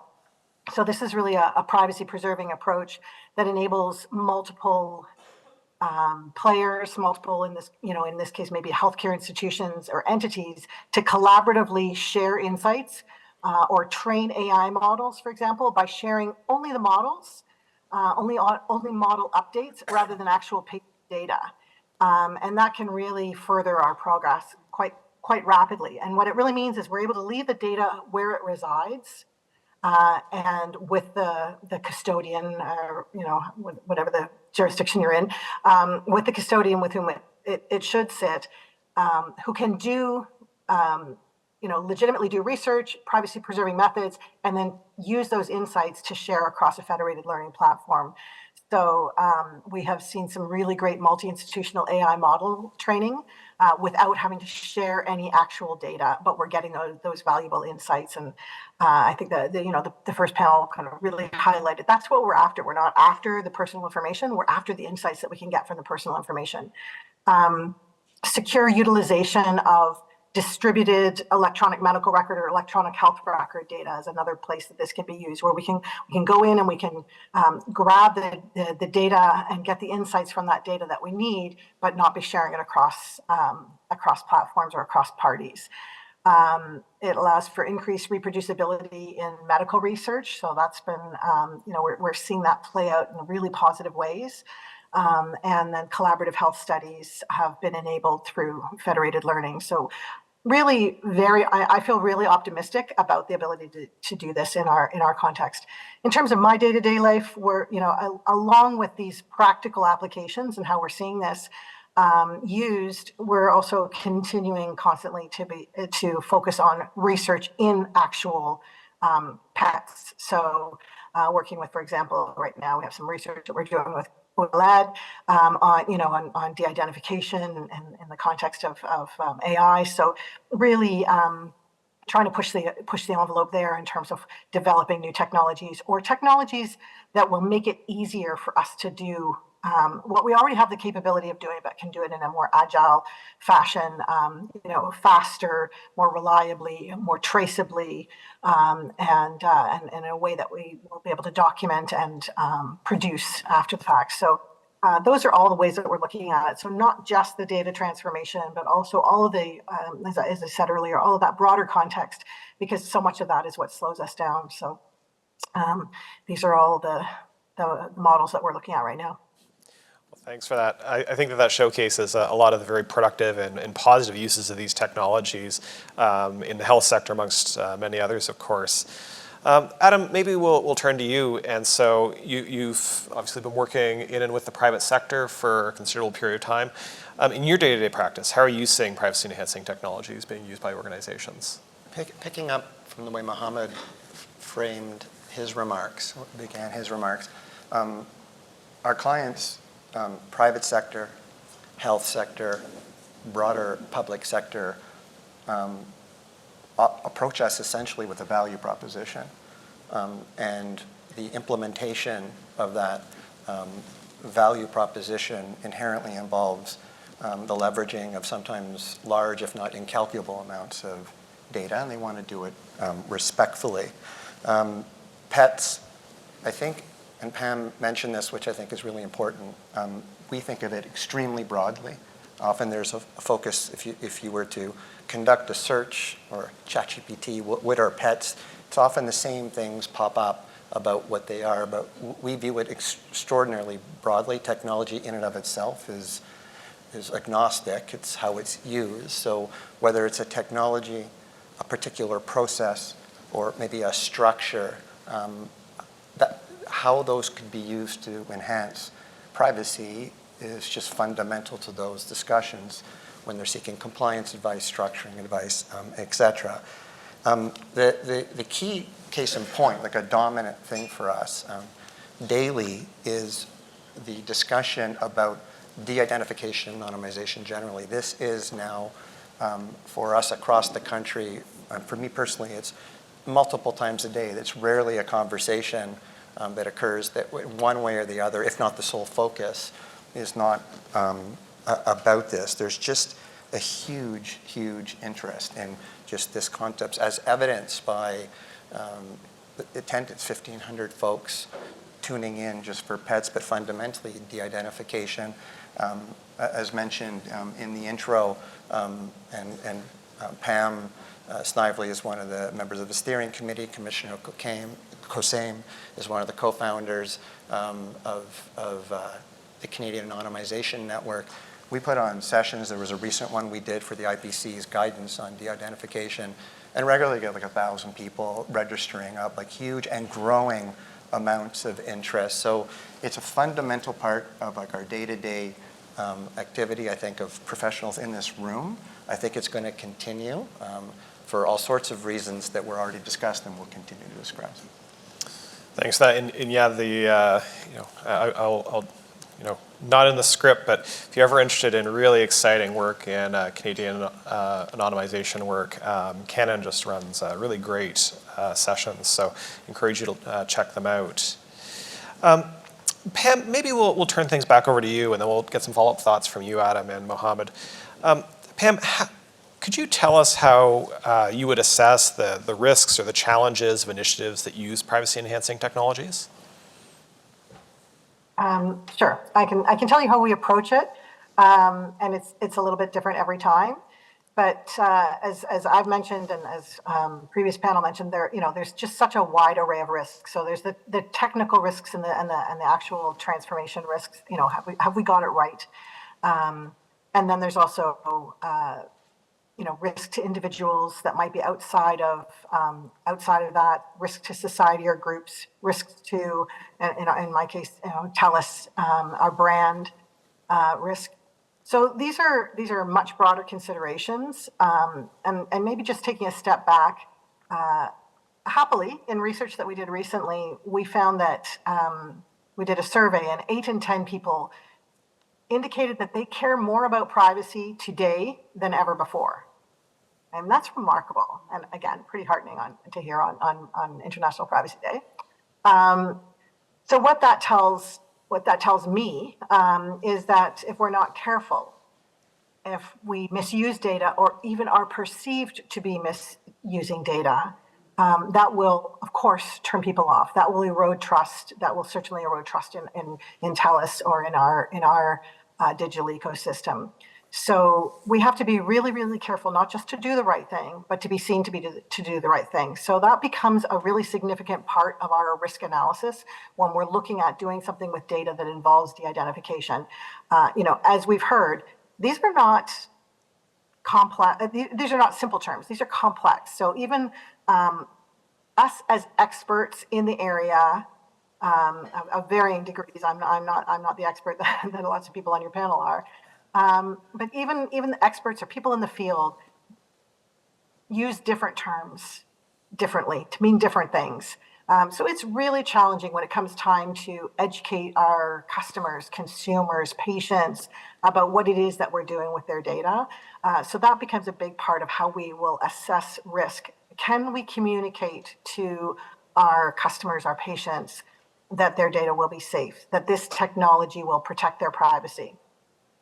Can we communicate to them that we are protecting, that we're being respectful of the ethics, that we're doing the right thing with their data?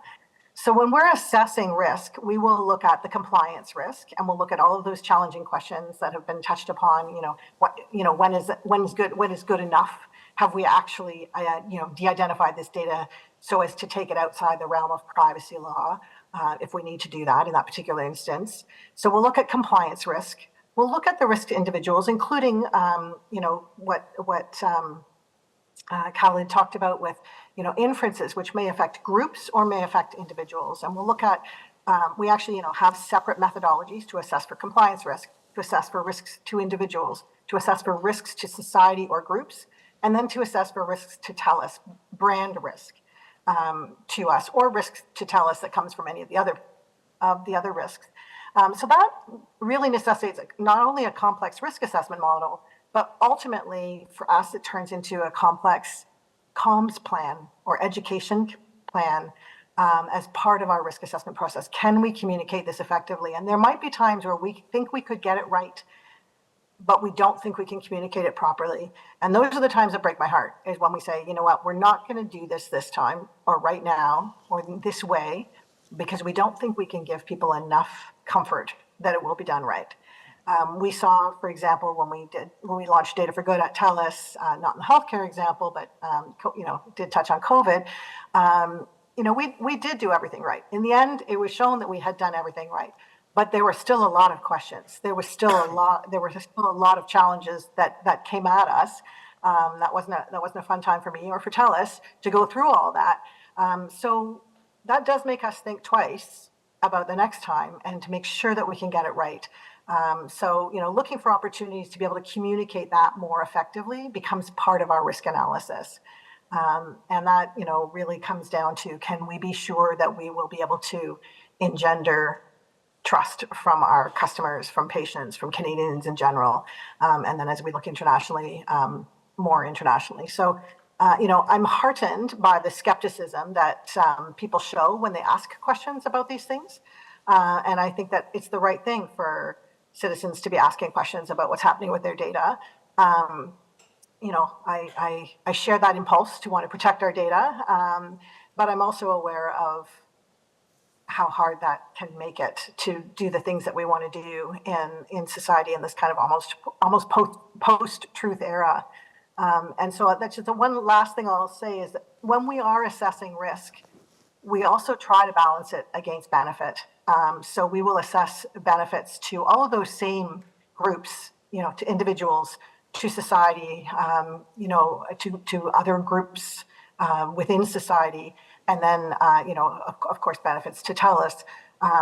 when we are looking at these risks, because particularly when we get into AI, sometimes there can be massive benefits. There may be some compliance risk. There may be some risk to individuals or to society, but there may be massive social benefits that far outweigh those, and so that becomes really challenging for us to work with. But we are really focused on trying to get that right now. Well, thank you for that. Really helpful, I think, comprehensive outlining of some of the risks that come to mind for when you and when TELUS is looking at these. Adam, I wonder if, as Pam's been speaking, if you had any thoughts that jumped to mind. My comments are just going to echo the essence of what Pam mentioned. So I'll just say a couple of things very briefly in the interest of time, because I know there's a number of other questions. The risk assessment process would be agnostic as to whether there's pets specifically involved or not involved, should be involved. It's the same process. We look at with clients the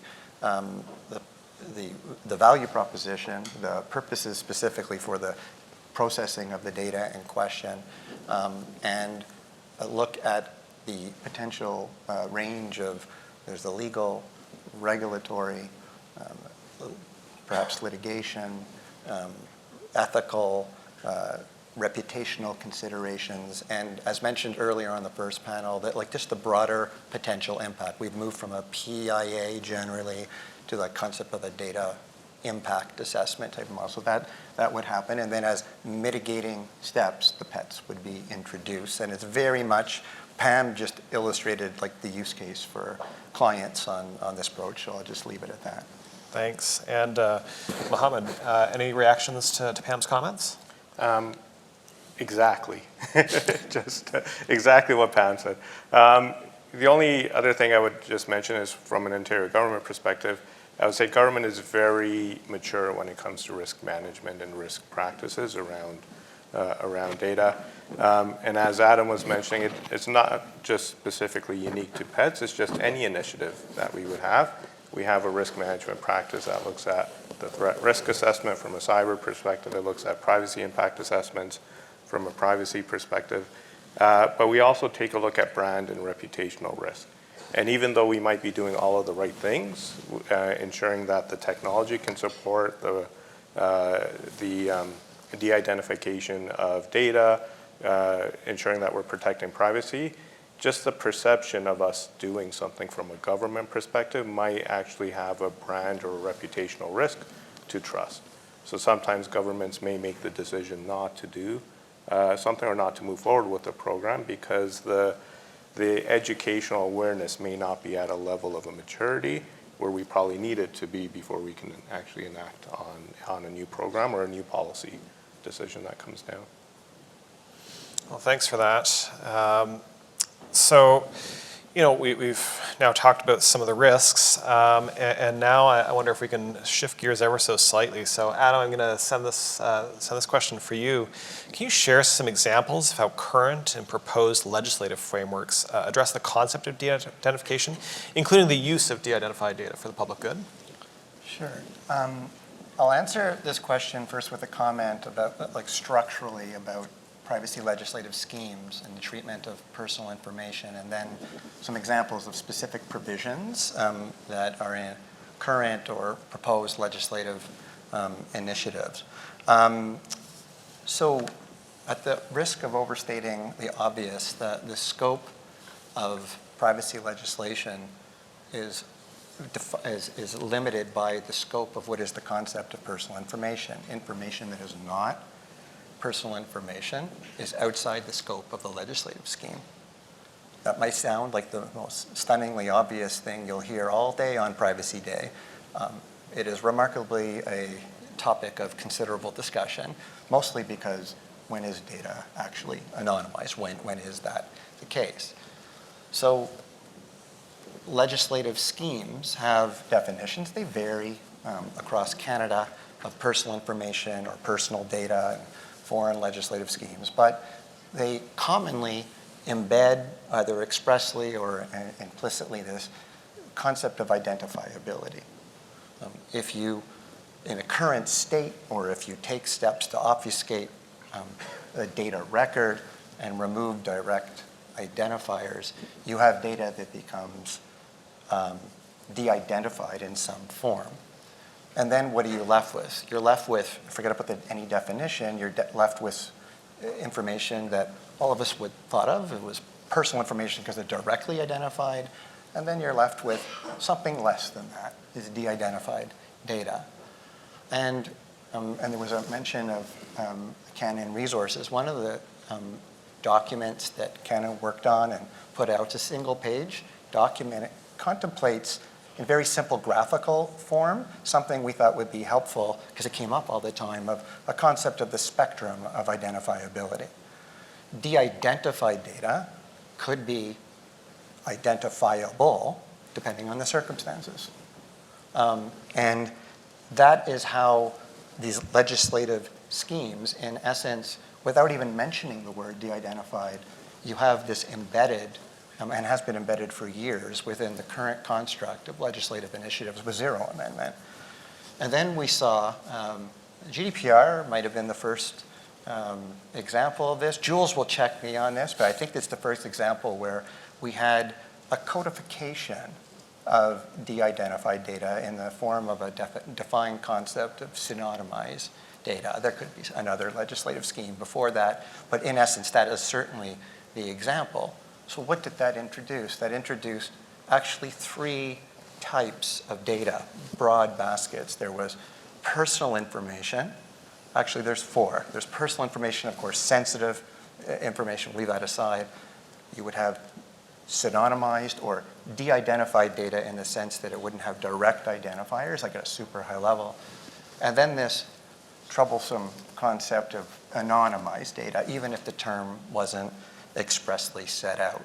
And you see it being built in along that lines. And we see it, we saw the best example of this recently in Canada was the initial cut and the revised version of these concepts in the proposed, initially it was C11, C27, but the proposed legislative scheme to replace PIPEDA that has now died on the order paper and rest in peace. But it had these concepts embedded in, where the CPPA had a concept of de-identifying, raising another challenge.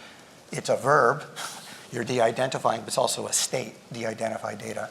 But it had a concept of de-identified data. But it also, in my view, had a helpful cut at the concept of anonymized data. There's some technical issues, but the revised version of it through lobbying, including from Canon, was a concept that basically indicated that data that is basically no longer reasonably foreseeable in the circumstances to be identifiable directly or indirectly would be outside the scope. So that, like at a high level, is the manner in which it currently is there, and then there's other layers to it. And then we'll get into this, but there's other structures that exist right now that they don't speak to it at all, but could be incredibly useful for this conversation, like codes of practice. Again, that exists as a concept in the GDPR. I don't think it's that they've been approved, that many have been approved, but the CPPA embodied this. We raised this as Canon with ISED as a use case for codes of practice. They thought that that would be an excellent first use case. Develop a code of practice that would be approved by a privacy regulatory authority, reducing uncertainty, reducing reticence, facilitating information sharing for the public good. So it's use and information sharing. So that would be one example. And then the only other example, but I think it's worth highlighting, was a reference Commissioner Kosseim mentioned, and excellent work by Teresa Scaza, the regulatory sandbox. I think could be really, really helpful structure to facilitate. Again, it doesn't speak to anything, it's agnostic, but a great means for discussion to move forward on these really challenging issues in a safe space. Right. Well, thank you very much for that. So, we've just heard a little bit about some of the legislative frameworks. Mohammad, maybe turning to you then. the government holds massive amounts of personal information that can be used to enhance services and outcomes for Ontarian residents or made available to others to spur innovation for open data initiatives. The opportunities are vast, and privacy-enhancing technologies can potentially really assist in making them possible. Can you tell us about the government's current stance and general risk tolerance for the use of privacy-enhancing technologies today? So what I would say is I think privacy-enhancing technologies are probably embedded in everything that we do. And when I say technologies, I'm talking about sort of the broader concept, systems, processes, technologies. That's embedded in everything that we do, whether it's from service delivery. So if I think about my Ontario account, anytime someone's interacting with government services digitally, we use a three-way blind matching process. So no organization knows exactly who you are, but we can authenticate that you say who you are based off of that three-way blind matching process that happens. But I would say it's not about whether or not we use pets. We 100% are using privacy-enhancing technologies. The question then becomes around what is the use case and the value proposition of the work that's happening. And there's a bunch of risk management practices that happen around that to, one, understand the impacts from a privacy perspective, to understand the impacts from a reputational brand perspective, and then help provide the information up to decision makers around the approach to doing that. So from a service delivery perspective, a lot of people may not have known this, but when you interact with Service Ontario doesn't actually hold any of the data that you're interacting with Service Ontario. It's actually held by each of the ministry programs, so transportation or health or whoever else, based off of the legislation that exists, that gives them authority to hold data. But if we want to think about how do we actually improve service experience, and if we can't sort of create a customer 360 around service experience that's happening, then what are some of the legislative amendments that need to happen, and what are some of the pets that we need to embed in it that gives us maybe an aggregated view around service experience across government. And that's when we start introducing value to citizens, we start building additional trust, but there's a lot of work that needs to be done to ensure that we continue to enhance the privacy capabilities in that space so no individual is identified. And there's a whole bunch of strict governance frameworks that are in place to manage it. But if I think about the technology landscape today, I would say government is pretty strong at privacy enabling capabilities based off of existing service delivery models that exist. But if I think about AI or other technologies that are coming about, it now becomes about scale and innovation that's going to be happening over the next little while. And in order for us to be able to provide value to citizens, we have to think about how do we actually scale the ability to share data across ministry program areas to sort of drive at those three value buckets I mentioned. And in order for us to do that, there's a lot of standardization that probably has to happen across government as well. So there's privacy enhancing technologies that are embedded in each one of the ministries. The question then becomes, and similar to what Luke is probably doing globally, how do we actually create a data platform that embeds those privacy enhancing technologies? How do we scale that across the enterprise and actually automate some of the data governance pieces that exist, whether it's from sharing data that could be de-identified and ensuring that it's not re-identifiable, or just automating some of the data governance, data sharing agreements that exist today across government, because all of that happens manually today. So there's an opportunity for us to really take a look at, when it comes to pets, how do we actually drive at scale and speed over the next little bit to ensure that we're actually able to capitalize on some of the innovations that are happening across the market space.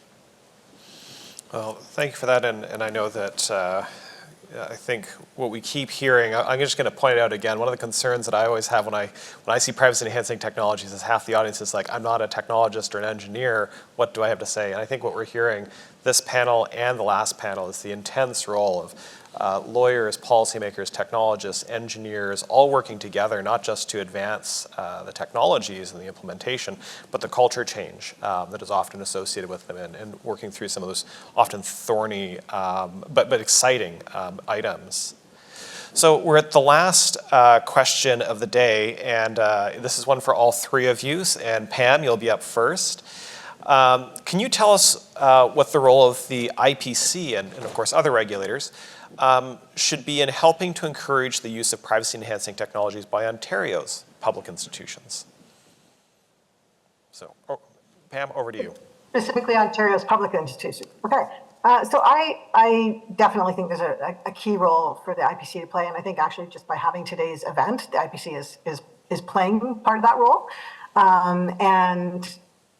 You know, I guidance that Commissioner Kosseim referred to is coming out, and the guidance that has already come out to date is a key part of that role, and really can help us move along faster. Like we know that's guidance on de-identification, but more guidance on what they're thinking that removes that uncertainty, that removes that reticence risk that Adam referred to, can make a big difference. I think also focusing on what good looks like can be hugely helpful, and I think that can be guidance as well.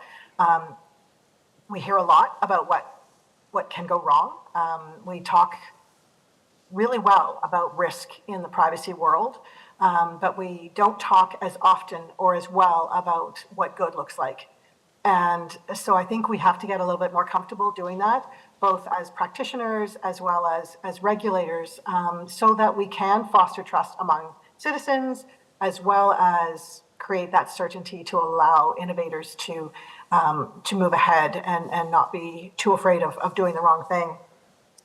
The other piece that I'd look for in the guidance is guidance on how to implement a little bit more. So when I talked earlier about the federated learning and the huge optimism I have about where this can go and where it's already taking us in terms of being able to leave data where it is, secured, with only the right people having access to the data, but being able to pull information from that, train models, or have insights that then can be shared across in this federated manner. But even that type of sharing it's hugely cumbersome to execute, because every one of the parties involved, whether it's different healthcare institutions or clinics, or, any number of different parties, they will all have a different way that they are approaching the risk analysis. They will all need a different presentation about why this is safe, how it is safe, and it can take months, years to get to the point where we should have been able to start from. So I would really ask for help in that. I'd be happy to help with that. But I think if we can get a little bit more consistency around how we're doing these things and how we're assessing them, we'd be able to move a lot more quickly, because a tremendous amount gets held up in that sort of persuading everyone that this is safe, that we can proceed with this, that the privacy enhancing technology works. So that would be a great gift from regulators if we could work together with that. And I love so much of the work that the IPC in Ontario is doing right now, really proactively, and as I say, just having today's discussion. So once again, I'm really happy to be here today. Well, thanks for that. Adam, maybe I'll now turn and ask you for your thoughts about the role of the IPC and other regulators, and what should be in helping to encourage the use of PETs by Ontario institutions. So I have 3 suggestions, again, not just for the IPC, but just for regulators federally and provincially. One, and again, consistent thematically with Pam's comments. So first, picking up on Commissioner Kosseim's comment about the critical necessity to foster public trust, it would be extraordinarily helpful, not just helpful, extraordinarily helpful for regulatory authorities, federally and provincial, to publicly acknowledge specific organizations. So again, it's consistent with Pam, but to be very pointed here, specific organizations' use of effective de-identification or de-identification approaches. Hugely helpful. Again, not, of course, they have to be qualified. It's not approving, and it's there's all those aspects, but it's really, really important that many of the clients that we deal with have invested, in many cases, years and huge sums of money to develop these structures and processes and protocols, and they do a great job. Nothing's perfect, but they do a great job, and it will be really, really helpful federally and provincially that when you come across specific organizations doing a great job, celebrate it, celebrate it. And when a privacy regulatory authority does that, it's huge, huge vote of confidence, and I think it speaks to exactly what Pam said, really removes the reticence risk. Second, again, consistent with Pam, but guidance, and I'll just took it down, but non-prescriptive, technologically agnostic, sectorally agnostic, easily digestible, actionable, as Pam said, implemented guidance, like a checklist of controls with express contemplation that needs for a consideration of the circumstances. It's sometimes it's baked into the legislation. That last piece is fundamental. It is hugely helpful. As Khaled said, there is no such thing as zero risk. So guidance that we, and when I say actionable, at least for us, because we interface with companies, actionable in the sense that the lawyers don't have to take it and summarize it to create the list of controls, but we literally can flip it to the client and talk through the implementation of that, et cetera. Our clients aren't just asking, they're craving for this. Many of the discussions center around this. This is why the IPC's consultation is just so important. And that comment basically sums up key themes. Canon held an event for a consideration of the IPC's fact sheets, the draft fact sheets, and that was a core theme coming out of that, but it's something that we live day to day. And finally, and I'm just picking up on something I mentioned before, implement or at least advocate, facilitate the discussion regarding regulatory sandboxes and some sort of approval process for codes of practice. I think that has to be baked in to statutory instruments with an effective broader public policy sort of structure on that, but implement it. And I think the key thing about this is not just in concept, but with a recognition that it has to be something that folks are incentivized to go and approach regulatory authorities. It's not going to break the bank in terms of the process, especially for medium to small enterprises that often are custodians of very large data sets. They won't go if it's going to be extremely burdensome in order to get the approval or to facilitate those discussions. But those types of safe places to talk or assurance, especially with codes of practice, certification regimes, not really for this, but those are assurance mechanisms that help foster trust and help develop those practices more. Well, thank you. And last but certainly not least, Mohammad, can you tell us what you think the role of the IPC and other regulators should be in helping to encourage the use of PETs in Ontario institutions?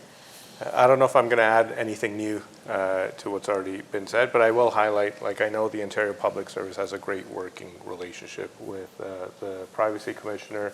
I know John Roberts is in contact all the time and with the team, and anytime we do have any legislative updates or policy updates, we are doing consultations with the IPC.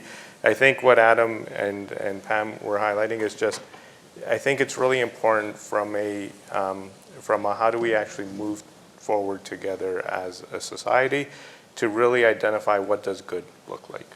And I think that helps in two folds. One is it gives a bit of a playbook for organizations to adopt PETs and really ensure that they're entrenching it into their organizations. But it also gives the public, whether it's people or businesses, it gives the public reassurance as well. So if an organization is doing everything that's sort of right, that needs to be done, then how do we provide that assurance as well to citizens? Because some of this is a bit about education and awareness and maturity when it comes to privacy and data. And sometimes there's pockets of society that may not have all of that education and awareness that needs to be there. So the question then becomes is how do we all sort of push on the same levers to get that information out? So when we are trying to introduce a huge amount of benefit to society or benefit or value to each individual person or business, how do we work together to enable that to happen? Well, thank you to all of our panelists. So this brings us to the end of this panel. And so what I'm going to do now is I'm going to invite the prior panelists as well as Commissioner Kosseim up to the stage because we're on to audience questions. So I want to thank Adam, Mohammad, Pam. I also want to thank our previous panelists for all of the contributions that you shared. It's been a pleasure hearing from your views. And now we're going to open the floor to audience questions, but just before we do that, I'll invite everyone else back up onto the stage. Thank you.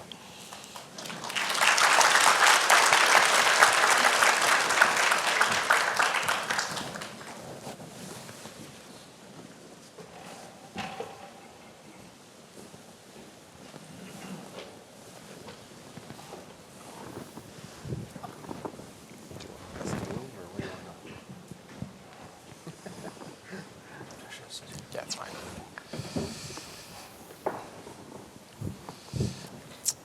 All right, so I'm going to begin with one of the earliest questions that we received, so thank you for this. And the way I'll do this is, if you want to say something, please indicate so. I may not be able to get to everybody because, there's more than one or two of us, and we do want to get through a bunch of these. But I guess the first question is, what advice do you have for smaller organizations who don't have the same resources as some of these larger organizations? We've heard this as an issue. Where should these smaller organizations start? What are the key considerations they could have? And actually, maybe I'll turn to you first, Pam, and I'll just do this generally because you're a bit further away, and I want to make sure that you're involved in the discussion as you'd like to be. Sure, thanks for that.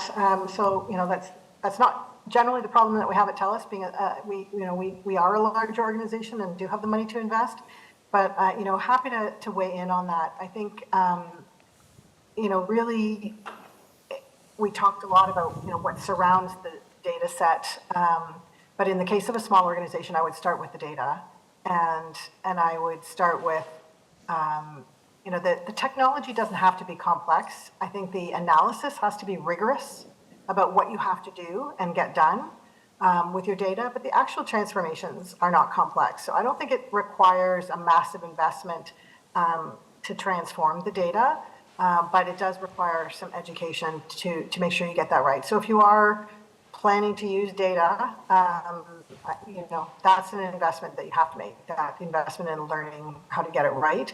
But I don't think that you need the huge technological investment.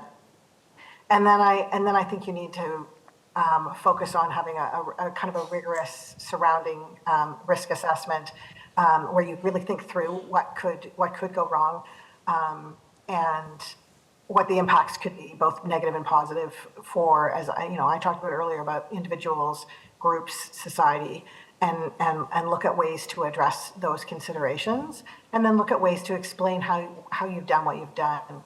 But I think it gets complex when you're talking a larger scale. In some ways, I actually think the model is the same, but that scaling and is what makes it trickier. And I think Mohammad talked about that a little bit, that it's actually the scaling that gets challenging. So in some ways, I think this is more doable if you are in a smaller organization, because these are understandable concepts. But I think just not being afraid and just starting and taking it one step at a time, and starting with the data, and then continuing outward from there about what are you concerned about, how can you address it, and then how can you communicate about that, and I think that can get you there. Great, thank you for that. I know many of our panelists have been providing advice with some frequency. Anyone have any immediate thoughts they want to jump in with? Luke? I was going to say start with process. So if we're not talking about big data, whoa, sorry, I'm going to blow this down. Okay, is that better? All right. If you're talking about a small organization that doesn't have a lot of data, process, right? Get people to understand the privacy embedded into their overall processes, get them familiar with that. If you're using already technology like, Azure or Databricks, there's already a lot of good tools that are there, but most people don't recognize them. They don't even know they're necessarily privacy. But there are a lot of things in there that can monitor your AI activities, that can set certain guardrails. So some of it is just learning some of this. Now, admittedly, it does require some expertise, but if you start with the process, maybe then you can focus on technology later. And sometimes it takes, maybe an external expert to come in and help with that, to identify some of the best practices. There's guidance from regulators as well that can help guide that, but I think you have to start ingraining it into your culture.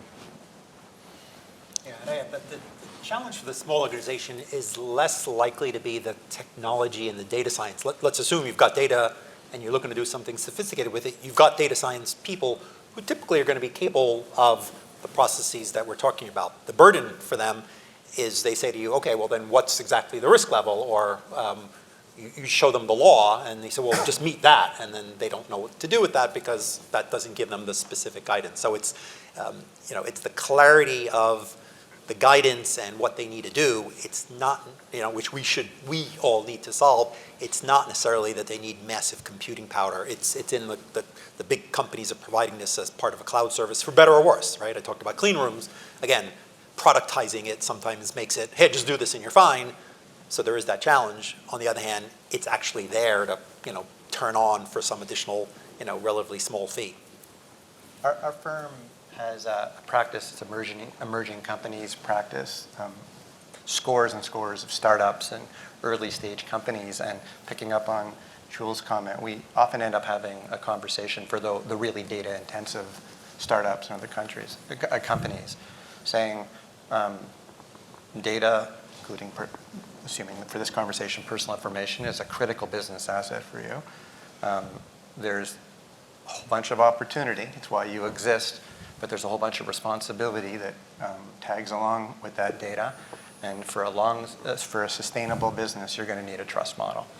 And once we have, that's a short cartoon sketch, but once that is part of the mindset, you end up having a little bit of a different conversation. And then when they're developing at the early stages, this is part of the DNA embedded. So one of the challenges with small organizations is getting the investment to implement some of these technologies, and really it's a risk management or risk analysis process. The impact of, I'll call it a data breach, like something bad happening for a small company is devastating. So that's the consequence of not doing it well.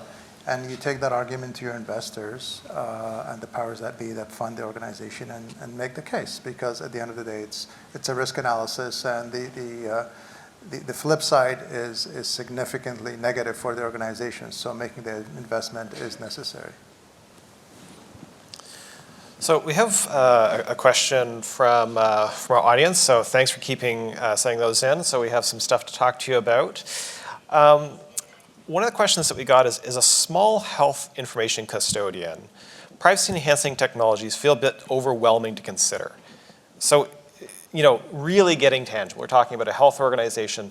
What tangible thing, if they could do one or two, what would they be? We've heard, build a risk management process, thinking about your processes more broadly.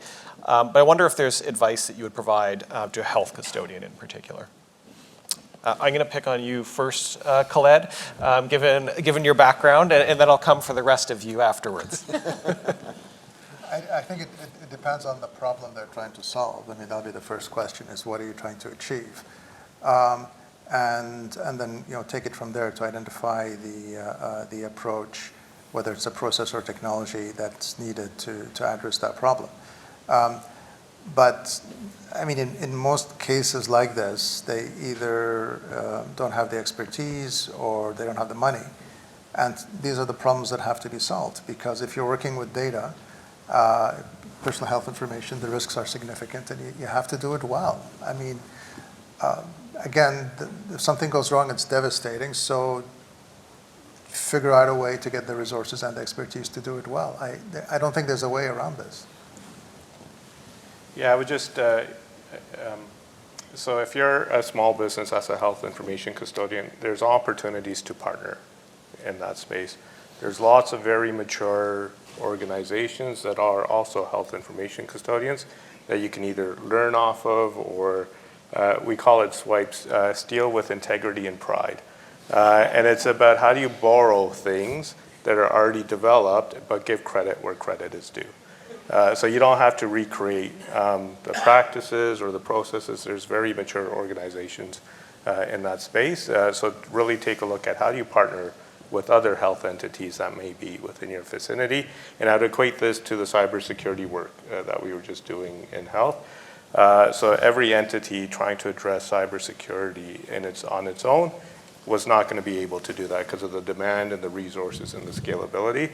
So we actually worked with Ministry of Health and Ontario Health to actually deploy, I think it's either 10 or 15, I can't remember the exact number, local delivery groups at anchor hospitals that are helping support hundreds of health entities that work with them. So there's an opportunity even in the privacy space of how do you just create those partnerships and learn and grow as you grow your organization. Commissioner, I'd be remiss if I didn't ask if you wanted to jump in here. Obviously, we have responsibilities for the health sector, and if there are materials that we've produced you wanted to recommend, or anything else, of course. Well, I love that question about what can a small HIC do, because I feel a lot for those small HICs. They have tremendous responsibilities in their day-to-day practice, saving lives, let alone protecting privacy as well. So one of the things we're doing is we are developing guidance for small HICs, specifically for small HICs, on privacy management frameworks or accountability frameworks with very practical checklists of what a small HIC needs to stand up in order to have a proportionate but robust privacy management framework in place. The other thing we're doing is we're working with Khaled to make a lot of this technical stuff more readily accessible in the form of education modules that we hope to release in the course of the year. So I really heard that cry from small HICs. This is not the first time we've heard it, and we've taken it to heart, and we'll be producing hopefully some practical, actionable, to use the word that was used earlier, and very operational guidance. In my experience, I'll add, what drives the activity often for the small businesses is less the legal and privacy people saying, we should, the risk, because they're just doing their business trying to get things done. It's their partners, right? They don't live in a ecosystem by themselves. They got vendors, they've got partners, there's hospitals, there's all sorts of people who do have obligations and they're signing these contracts, maybe not even paying attention. And so people have been able to leverage, actually we won't get this deal because this is what's in that bidding terms. Look, there's a whole privacy section there. Oh, by the way, you just agreed to follow their privacy policy in your agreement.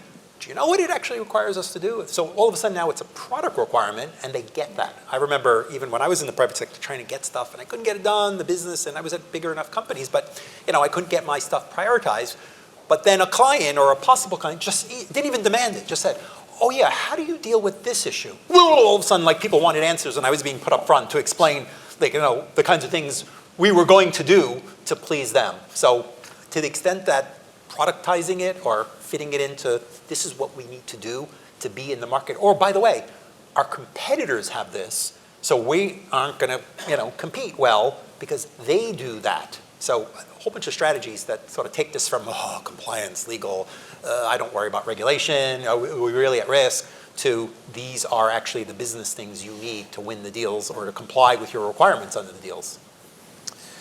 Well, I'm going to take one more question. I'm going to give it to the whole panel. And part of it is because I've had at least one panelist say that's a question I've never been asked before, and I don't quite know why. And so it's always exciting to throw something at people that is novel.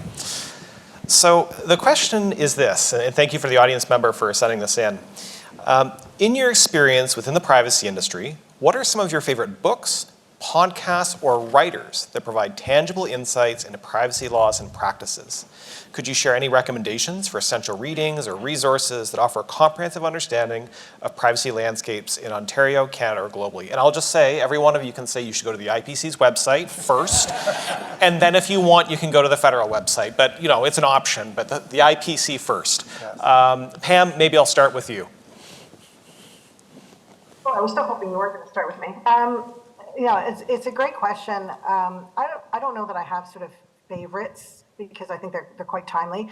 I mean, I think just following what is happening in the world, and there are so many different, information services, Adam's on the panel, the AccessPrivacy monthly call, and the summary of what's been happening over the month. For me, that's really important. To stay on top of what's happening and to just kind of keep me thinking about what trends I'm seeing in that. And then I think what have I read in the last couple of years? Like there's so many great books out there on sort of making me think differently about data and AI. Unmasking AI is one great book that someone on my team gave me well over a year ago, but still influences the way I think. But I don't know that I see a specific way. Like for me, I think it's anything that makes you think a little bit differently. If you're on top of what's happening in the field, and then you're reading any book that makes you think differently, not necessarily just about data or about privacy, but just continuing to be creative in your thinking, I think that's actually kind of more important than trying to read a book that was maybe conceived of a year ago before it ever made it to publication. So I try to stay a little bit more focused on what will make me think differently versus what's the content of a particular book. Thanks, appreciate that. I would say the IPC's website always will encourage you to think differently, so highly recommend. Khaled, you can plug your books now. Oh, yeah, of course, my books, yes. There's a new edition of our book coming out next year. I think when it comes to the AI part and the technology part, it's changing so much that really it's the blogs and other kind of more immediate publications that one has to follow to stay up to speed. I think for me, the important books are the ones that talk about leadership and how to lead organizations to implement some of those things. So one book I really enjoyed was The Captain Class, which talks about the captains of sports teams and the characteristics of captains of very successful sports teams. And the characteristics that were important were not what you think.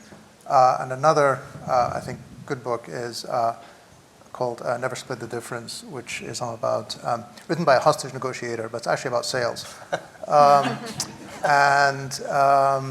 If you're going to implement PETs or implement any of the things we're talking about, you need to sell it internally and externally, internally within organizations and externally. And so having good, effective negotiation skills becomes very important. All right, Adam, what negotiating books do you bring to the table? In addition to the hostage negotiation, I just, not to repeat anything what Pam and Khaled mentioned, what I learned the most from clients, and just those engagements, but in terms of sources where is really, really impactful is broader sources that help understand broader technological trends and just ways thinking about that, like Yuval Noah Harari's books. He's just very digestible at showing the impact of technology over epochs, right? Like broadly, not last week, okay, new AI company market sinks. That's not what we're talking about. We're talking about like generational, like paradigm shifts in technological impact. That's really, really helpful. History repeats itself. And even going back, as I think about it, ones that have the most impact me, if you look at thinkers, and he's coming back into vogue now, even more so, is Marshall McLuhan, hugely helpful, like technological, deterministic kind of thinking about what is the impact of technologies, and very, very helpful. And I just recently saw a video on YouTube of one of his interviews. This is maybe 1950s or early 1960s. It's like he's a prophet about in terms of what's happening right now. It's almost stunning in the way he understood technological trends 85, 100 years in advance. So very, very, very interesting. What he did say, which is probably the last comment I'll make, is he said he never would make a prediction without already knowing the answer, right? Like, or something to that effect, which he basically focused on trends and was very, very speaking about not the figure, not the noise, but the signal, the ground. And so any book that gives a holistic sense of that, I would strongly, strongly encourage. All right, we'll continue through our lightning round a little bit more. Mohammad, do you have one that you'd recommend? I'm going to recommend maybe two things. One is a podcast I listen to every now and then, and it's called Tech Swamp. And Tech Swamp provides insights around what's happening across the world from a legislation perspective around privacy and other components, but it also provides insights around what's happening around cybersecurity and incidents and some of the deep web, the dark web components that are happening, and it just helps round out my thinking. And then the other piece would be is just when we think about privacy, privacy shouldn't be another sort of compliance thing or a thing that we have to think about afterwards. I know we all have sort of privacy by design, but it does get to the broader, how do we actually change the system? And what does that system need to look like for us to be able to drive at speed and scale? So one of my favorite books right now, and I just finished it probably about a month ago, is Power and Prediction. And it's about AI, but it's about looking at the past history around technological innovation and how do we actually drive to system change for speed and scale. And I think it's a really great read. You can apply it to privacy, you can apply it to a whole bunch of different things, but it's about how do you just change the system to actually drive speed and scale so we can drive at innovation where privacy is really embedded in that innovation as well. Great, thanks for that. My timekeeper is starting to flag, so I'll ask if Luke, Commissioner, and Jules, if you can sort of keep it to one item. Luke, over to you. I'm going to do two, sorry. First, I'm surprised nobody said, but maybe it's too obvious, IAPP newsletter. You get all kinds of bits and pieces, which I think is very useful. And I'll mention an author. The book is a little bit older now. It's probably 5-6 years old. But I really like the work of Woodrow Hartzog. He wrote a book, I forget the title now, I think Blueprint was in the title, but I thought it was really good because, again, talking about pets, talking about privacy engineering, he brings an interesting perspective because although he's a legal scholar, he works a lot with technologists to really understand the technology and come up with pragmatic views around it. Anyway, I'm a big fan of Woodrow Hartzog's articles in general, but his book also was quite interesting. Yes, Woody's work is always great. Commissioner? I'm going with two. I have tried. Sorry? I have tried. Yeah. Very shamelessly, I will plug with pride and integrity the Info Matters podcast. Not because I'm the host, but because of the incredible guests that we get every month. I learn so much. It is my source of knowledge, information. It keeps me humble. It keeps me informed. And it does it in a way that's intended for a general audience. So I learned tremendously from that. The other thing I'd plug is something I started at the OPC many years ago. Luke was my director of technology analysis, and I suggested that we need an instrument to talk technology in plain language, and we started a techno blog. Chris contributed a couple of guest blogs. Our colleagues from the OPC, David and Vance over there, have continued it. I'm so happy to see that techno blog continue.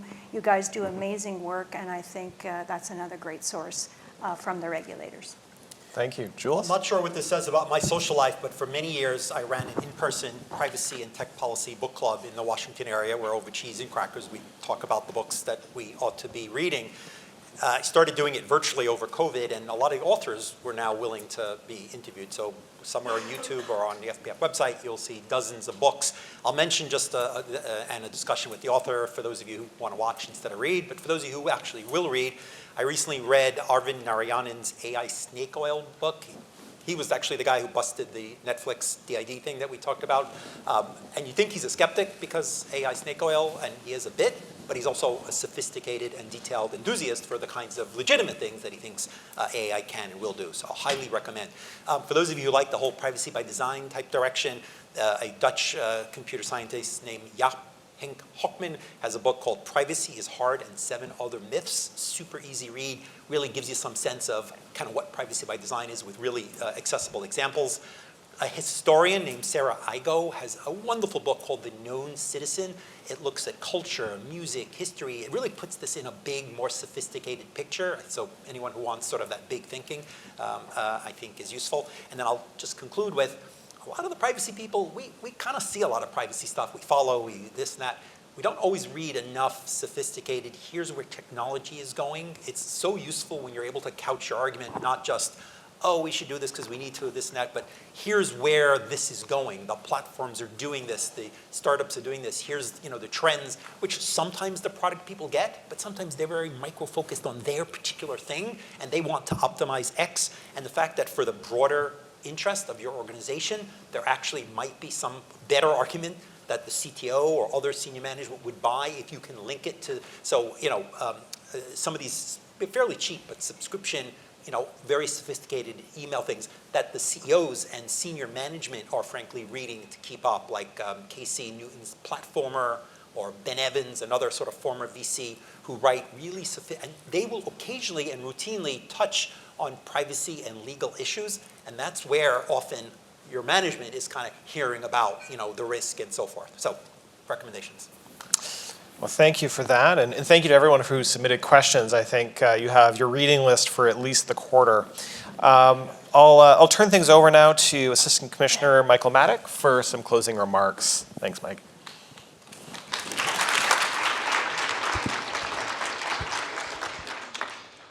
Yeah, good afternoon, or good morning, and soon to be good afternoon, everyone. Hope you enjoyed today's session. I'm going to run through a couple thank yous and then wrap up quickly. I do want to thank Dr. Parsons for moderating today's panel. You did an excellent job as always, Chris, so thank you. Thank you very much. I want to thank Jules and Luke and Mohammad and Adam and Khaled and Pam, who I don't know, oh, yep, you're still there. You disappeared there for a second. For sharing your deep expertise and insights, not only into the what and how of pets, but the ethical, regulatory, programmatic considerations. And a number of you, I think, left us with a challenge, which is what does good look like? What is good enough? And so that's something we can take away. I'd like to thank everybody here in the room and online for your time today and your excellent questions. This event really wouldn't be much of an event without you, so thank you for being with us. I do want to give a shout out to the Commissioner for her opening remarks on innovation and highlighting the opportunities in front of us. And as well, I'd like to thank the Commissioner for her continued leadership and vision for IPC events like today and others that we held recently and will hold again this year. A big round of applause for the Privacy Day 2025 coordinating team.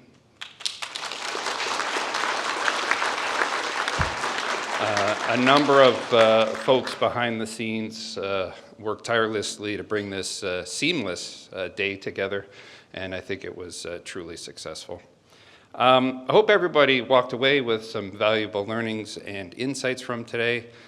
If you know of folks who couldn't be with us today, please share some of your learnings with them. Please share on social media. I know there's been some activity, photos, whatnot. Hashtag privacy day. We will be putting up a taped recording of the proceedings today on our website and on our YouTube channel in the next few days, so keep an eye out for that. And again, please distribute within your networks. Just want to leave you with a couple other things. As Commissioner Kosseim highlighted, the InfoMatters podcast is available. There are a number of tremendous seasons. We're actually just wrapped up season 4. Best of season 4, I think, is out later this month. Please check it out on a host of topics, great speakers, and I think there's something there for everyone, so please do check that out. With that, I'll close just by saying, let's keep learning, let's keep going, and happy Privacy Day, everyone. Take care of yourselves. Bye-bye.